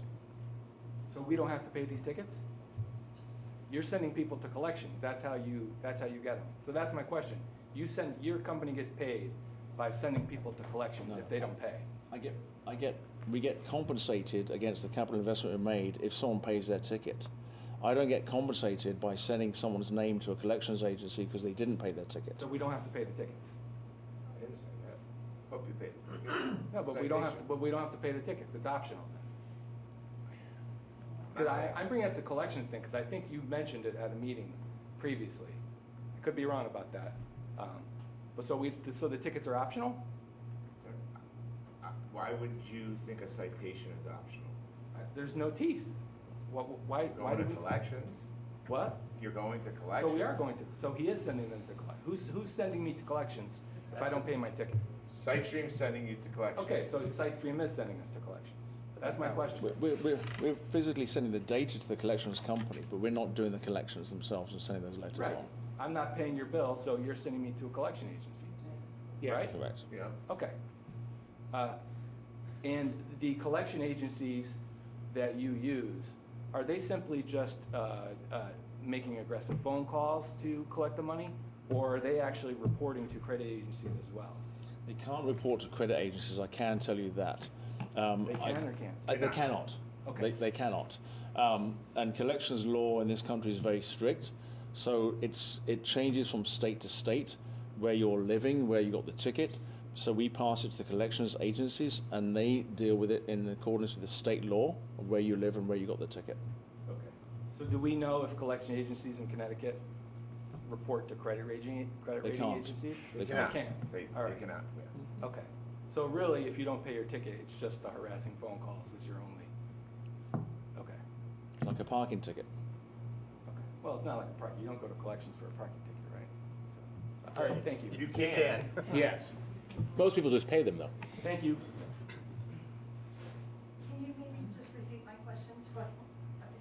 Is there any live feed to these cameras? So the question was, any live feed to these cameras? And the answer is no. There's no live feed to the camera. Anyone else? Oh, could I ask a question? Is there any- Only if you come up here, because you're staff and you can't break the rules. I can talk loud like you. Okay. Is there anybody in this room that thinks Main Street doesn't have a speeding problem? I'm just curious about that. No, is there anybody in this room that thinks we don't have a speeding problem on Main Street? Not to the level that's being described. It's incredibly dangerous. Yeah, so. And I'm not willing to. Raise your hand. Yeah. Okay, good. That was all I'm. Can we go back to my normal rules of coming up to the microphone? Because that didn't come up on So, voice. Mr. Posen. when we adjourn this meeting, if everybody's got an extra 5 minutes, because we've all been here a long time, spread out on Main Street, just spend 5 minutes and watch the traffic on Main Street tonight. I guarantee you 3/4 of them. I've come out of selectmen meetings here and watched them go up Main Street in front of the police station at 60, 70 miles an hour. We don't have a speeding problem. It only takes one 70-mile-an-hour car to clip somebody, bounce them off the hood. If I could put these things in, avert just one of those, I'm happy with it. It's a very simple problem. Do 39 miles an hour or less, and you don't have to worry about any of this. It's not gonna clip a picture of your car. Doesn't activate till you're 10 miles an hour over. 39 still too fast on Main Street. It is still too fast, but you're allowed that buffer. You're allowed that buffer. That's a statute. That's a state statute, right? And I Correct? think most people don't go, oh, I gotta do 39. They see the sign and go, oh, the speed limit on my Hopefully they back dashboard right says off. 30, I better be 30. Not everybody's gonna remember the 9 all the time, or know about it, for that matter, because how many people travel through that are not sitting here tonight, or live in this town, or watch our YouTube, of these meetings? There's gonna be a lot of people from out of town that are gonna see the signs, either slow down or not, and if they don't, we're gonna capture the ticket. And again, I've been through the ones in Washington several times. I'm sorry, and I'm probably just selecting nobody likes. If you get a ticket going through Washington, you 100% deserve it, because those signs are huge.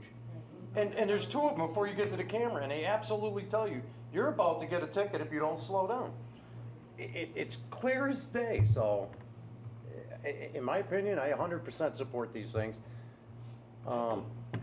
I have a question that came up, and I think it's from before I was part of the board. So I know you mentioned several times that, you said in previous meetings, the board has decided that, or been in favor of, 6 to 8 cameras in town. I've not heard that. I just want to know, I know other people address this issue too. I just want to know who decides that? Who decides, like, we have 3 cameras, does the Board of Selectmen decide if we add a 4th or 5th? Do you decide, like, who gets to make that decision? That's a great question. Once the ordinance is passed, It does usually rest with the town manager, the CEO of the town. But as you know me, and I don't plan on going anywhere, I will always bring these type of decisions to the board. I don't think it's I will work hand in hand with our chief of police, come up with a recommendation, and then ultimately, go that way.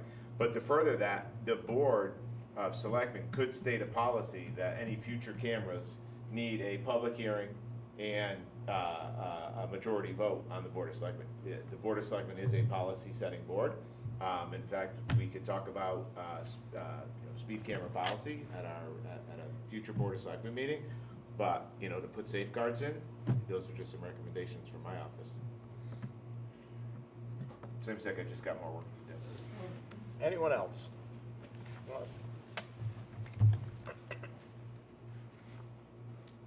James Ferrer, 85 Crescent Street.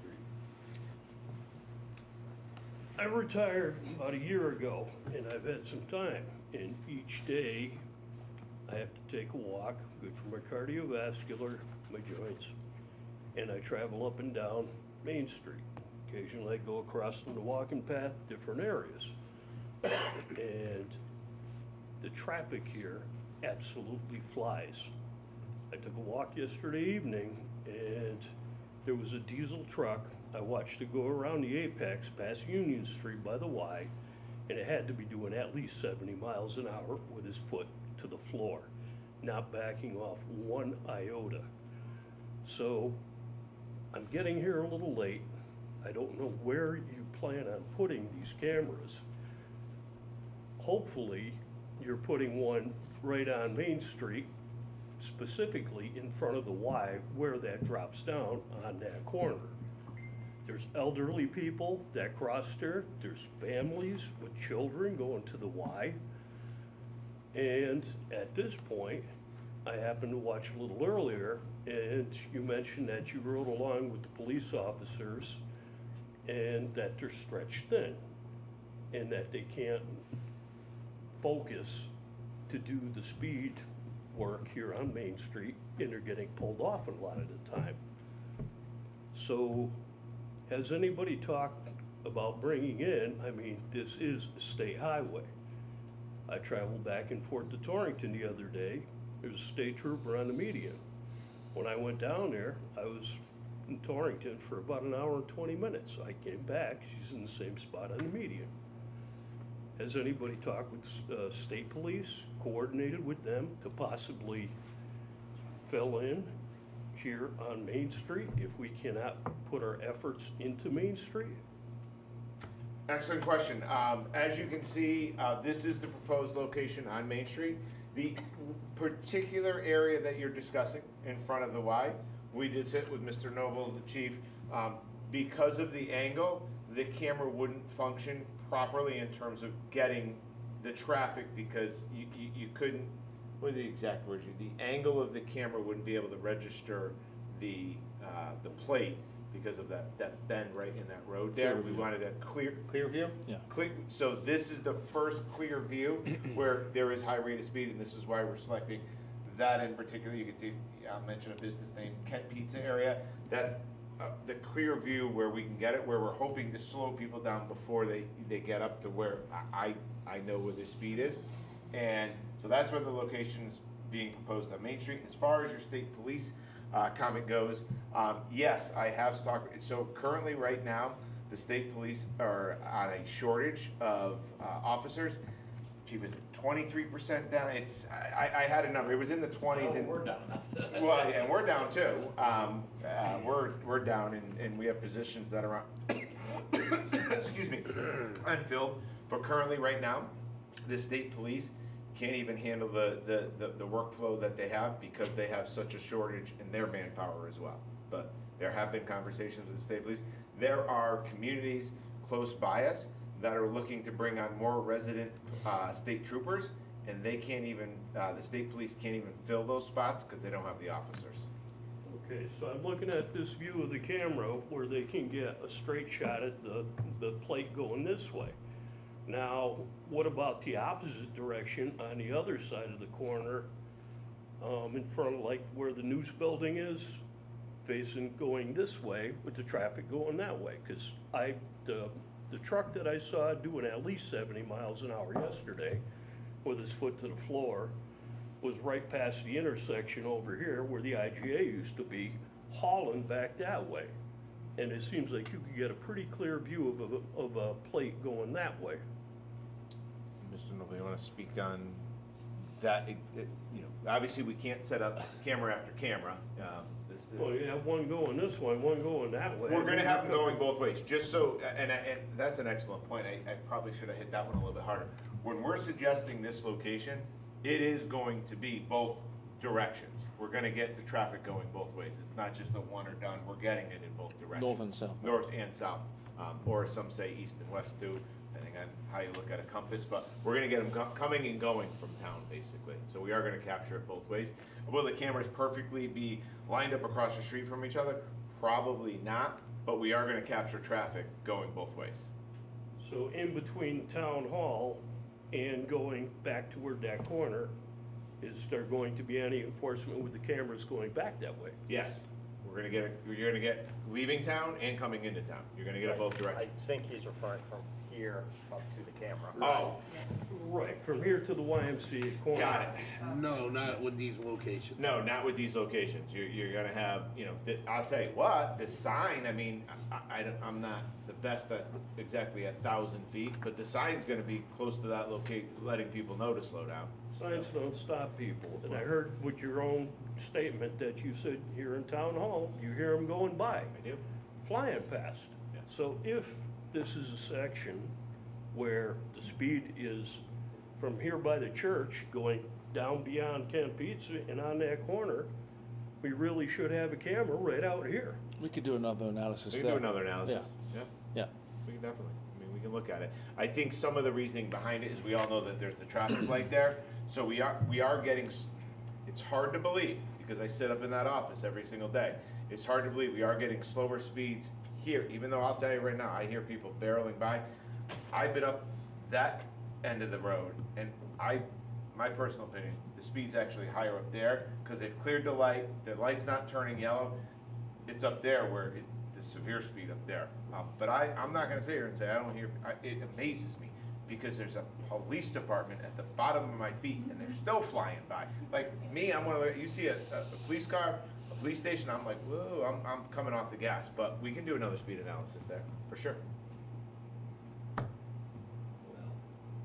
mean, there's a lot, charts, graphs, analysis, studies. Bob Dylan said, you don't have to be a weatherman to know which way the wind blows. And if I can go out there and take a walk down here 20 minutes each day and see what goes on, you don't need to have a study to see what's going on. Sure. You're right. Some people of that opinion, and then there's others that are data driven. Show me the proof. Proofs, you know. So you got to do a little bit of both.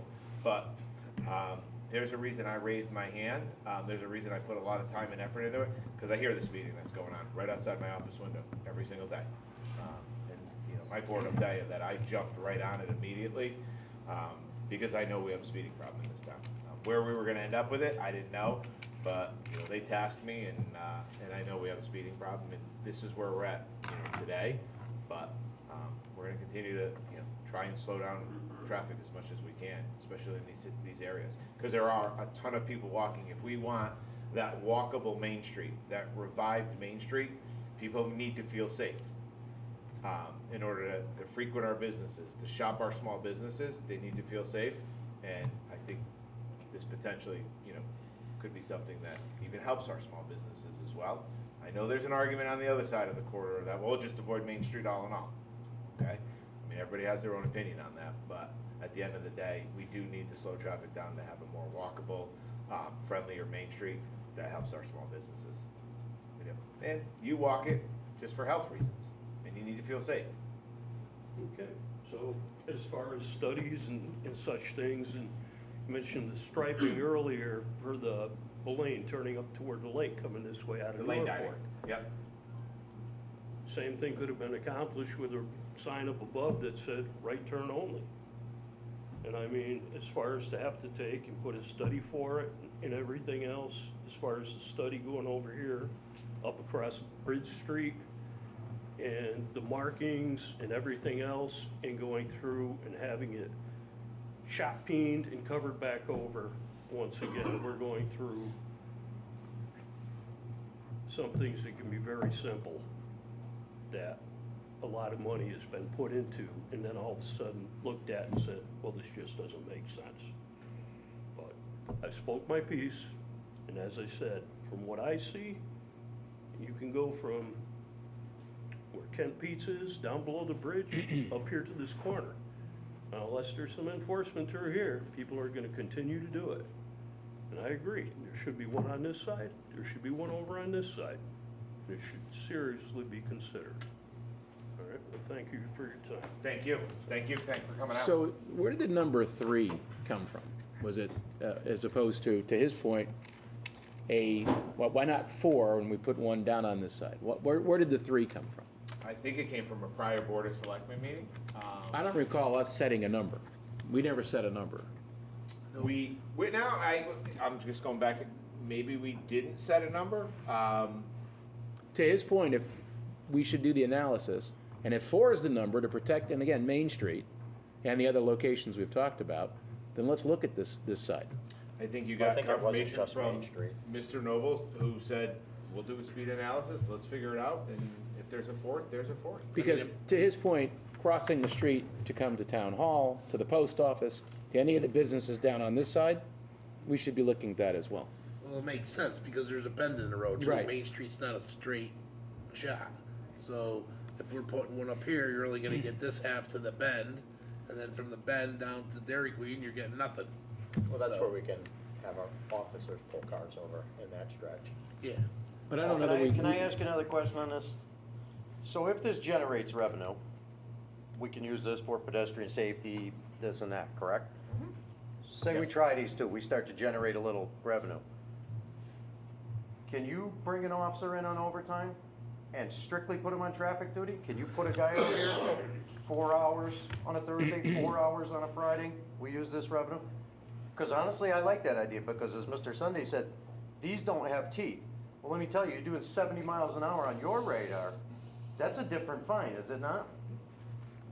The answer to your question, yes, we can use potential revenue that's gathered with this program to bring on officers and overtime. But I think the chief really knocked it out of the park, because we've talked, is if there is revenue, we could potentially bring on just a traffic officer. So it's not that 4-hour shift, it's the 8-hour shift of 40 hours a week, that they're only assigned to traffic enforcement. They're not going to the medical calls, the wellness checks, the assault calls. I was just trying to name off a few that you were on the other night, but they are assigned to only traffic enforcement. So it's a possible item that can be added if people don't adhere to the warnings of a speed zone.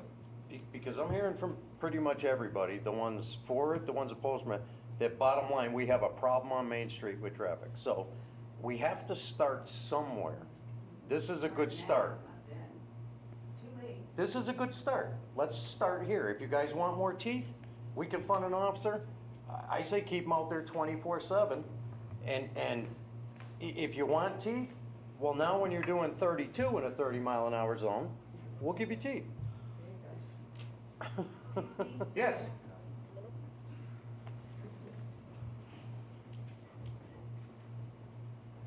So June, you're thinking these cameras could go in if they're approved? Actually, our timeline is going to be middle of April. Let me get it up.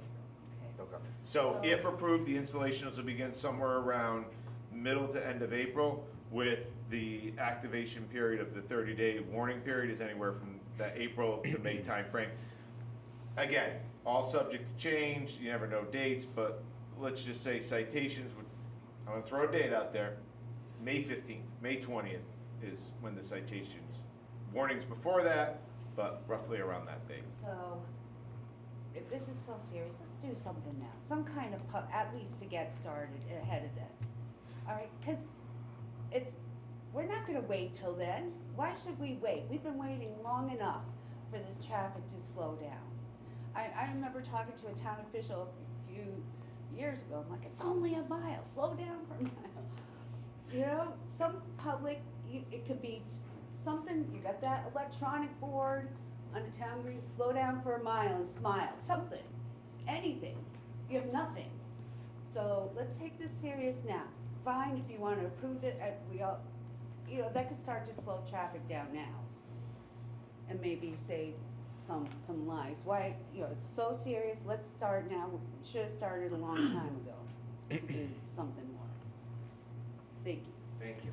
To the point of teeth, I think I heard you say earlier that at 85% collection.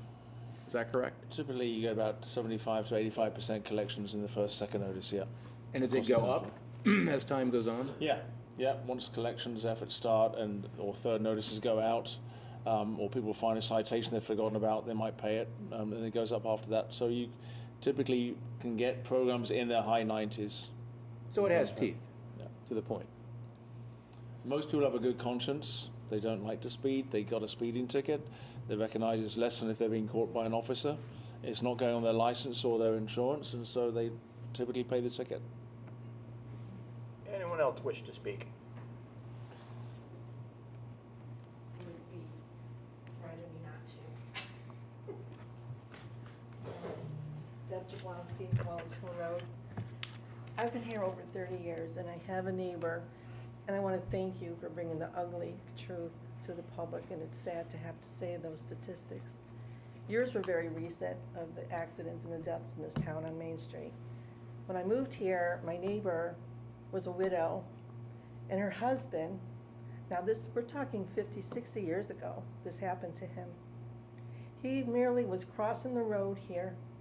He was hit by a motorcyclist and was killed. Left her and 2 children. So it's not something that's just blossomed and it's been happening for decades. But now it's getting more and more prevalent. And I want to give you kudos for bringing this to the attention and having this tool, is what it is. It's a tool for us to you know, try to solve this problem. It won't solve it, but it'll give it some teeth to maybe prevent most of these happenings. So I'm not against it, I never was. I remember when this started off, we were talking about traffic light cameras. And I believe those are coming down the pike, as they should perhaps. But we didn't jump on this right away because Winston doesn't do that. And I applaud you for that, because I don't do that in my personal life. I always take the middle of the road anyways. But we did a thorough study. Thank you for being here. I appreciate all the input that you have put in. And I can tell you quite honestly, and my gut feeling is, as a citizen of this town and this board particularly, they have, they will go above and beyond and tip over the rocks and everything else to get the answers that we want to know and they want to know. But we just don't jump into it with our, blindly. So I know we're not going to be the first ones in on this, which is good. And the data is going to be very helpful to our police officers. I think they're going to appreciate this as well. I think if we brought this to the town and said, we need to hire 10 more police officers to man Wetmore Avenue, Pearson School, Main Street, my street, Wallens Hill Road, all of them, that this can take the burden off of, but we have to raise our taxes to pay these individuals. What do you think the result's going to be for that? Knowing that we don't even have to pay for this. So you start off with 3, maybe 4, maybe we need 6, whatever you have to decide that. And we can do this, let it run its course, and then see what comes from it. To say, no, don't do it, or, I'm not going to pay the bill, it's going to go to the collection. These are foolishness is what it is. I truly believe that's foolishness. And hopefully I won't get a ticket down Main Street, but if I do, I deserve it. Whoever does, whether you're an employee, and I think that if you had an employee that gets a ticket from any one of your departments, there's going to be there's going to be consequences for that, as there should be. Should we know who that individual is? No, it's none of my business. But that's an HR problem. And that's up to you to make those regulations and those guidelines. And, you know, the police department does all that they can do. You personally took the time, Mr. Marino, to go out and bring that to light to the public, to let us know exactly what they're doing, because some people don't believe they're doing anything. So you have the eyes and ears on that, and you gave it to us. So moving forward, this is, you know, you spent many hours and many days and many weeks and many months on this. This wasn't a flash in the pan, cooking macaronis. So with that said, I just want you to know you have my support, and anything I can do, I'm here for you. We do have another committee, Safe Streets for All, which is funded by the State of Connecticut Transportation for grants. And that's another avenue that was being implemented here, and I think coming next month, if I'm not mistaken. So that's another thing that's in the wheels are turning for Safe Streets for All. And people have been complaining left and right about the safety of our streets. And so let's give it a chance. So thank you, and I'm done talking. Thank you. I just want to, go ahead. One last point. So to Mr. Marino's point, took a ride along. I tried to do a ride along last year, and I called the chief, he gave me the okay. I scheduled an appointment, I come in on a Friday evening, I was gonna do a ride like, I couldn't even get in a cruiser. Because all the cops were in the station with people they had already picked up, and the sergeant literally came out after about a half hour, he's like, Mr. Poser, I'm sorry, I just can't get you in a cruiser tonight. So, you got the ride along, I couldn't even get in a cruiser because they were so busy that evening, so. So I think you brought up an excellent point, and I'm a numbers guy, if you've been watching me at any of our meetings. So let's say you throw that 10 officers into the budget. Right. That's roughly $1.5 million. That's roughly about a 5.5–6% tax increase. That's just to pay the person. It's Yeah, not the that's just to pay the car, person. it's Not the car, we're gonna anything need more, else. we're gonna need more vehicles, all that, Resources, but the infrastructure, 10 all of it. officers roughly is about 1.5 million at today's value. That obviously escalates, you know, with bargaining unit agreements. It's roughly 1.5 million on top of the budget number already, and that's roughly gonna be about a 5.5–6% tax increase. Don't ask me why I can do that math that quick, but it's there, our budget's off, so. But, I mean, the bottom line is a tool, just like anything Correct. else. We have traffic lights to stop and go, that's a tool. Yep. Stop signs, tool. Crosswalks, tools. These are all assets for us to utilize, and we take the initiative to do it, or we don't. So we're kind of doing that, we're taking the initiative. If it doesn't work out, I'm sure people are gonna let us know. But I really thought I was gonna be in the hallway tonight with the amount of people that were really so interested in this all over the social media. And for me, and I think I told this to you as well, Mr. Harrington, that when I come down off of Wallens Hill, I don't get involved in a lot of things unless I'm passionate or it affects me personally. Not that I don't think what you do isn't important, because I do have to pay my taxes and I do go to the budgets and I do all of that. But I will come down my mountain, as I tell everybody, and I'm here to help and not to hinder any processes. I truly am not. But I'm just gonna say, as a citizen, I've been involved with you somewhat most recently, and I think you're all doing a wonderful job. And Kevin, you're new, congratulations, and you know, Cheryl's new, congratulations, and just work together. Just work together. And if people wanna know, well, I didn't know about it, there's no excuse for that. Call me, I'll tell you. I will. Have a good night. Thank you. Thank you. Anyone else wish to speak? So speeding is not new to just Winston. I mean, speeding is happening everywhere. I work north of here. We don't have any police department. We can't get state troopers to monitor our roads. So I put out speed bumps. I put out the flashing signs. I put up slow children playing. We've tried everything. People just speed. So it's not just to one area. It's everywhere. The state knows about it because we complain as a town. Every town complains to the state that there's a speeding problem. The state chooses to be silent and do nothing about it.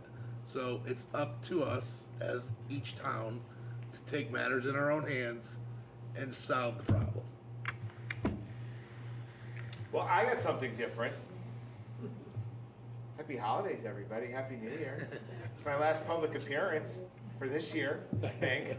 I hope so. Not cutting anybody up, but I'm just kind of segueing perhaps. But I'm gonna turn it over to the mayor, if there's any more. Last chance, anyone? I just want to ask. Sorry, Mr. Bishop. I think it's clear from the people here, and you know, even from, you know, what Selectman Marino and others have said, I think that we do want to, in future meetings together, maybe discuss like the process for how we would add cameras in the future, like how many we're going to start with, and like what the process would be for adding more, so that we can be very, very transparent about that.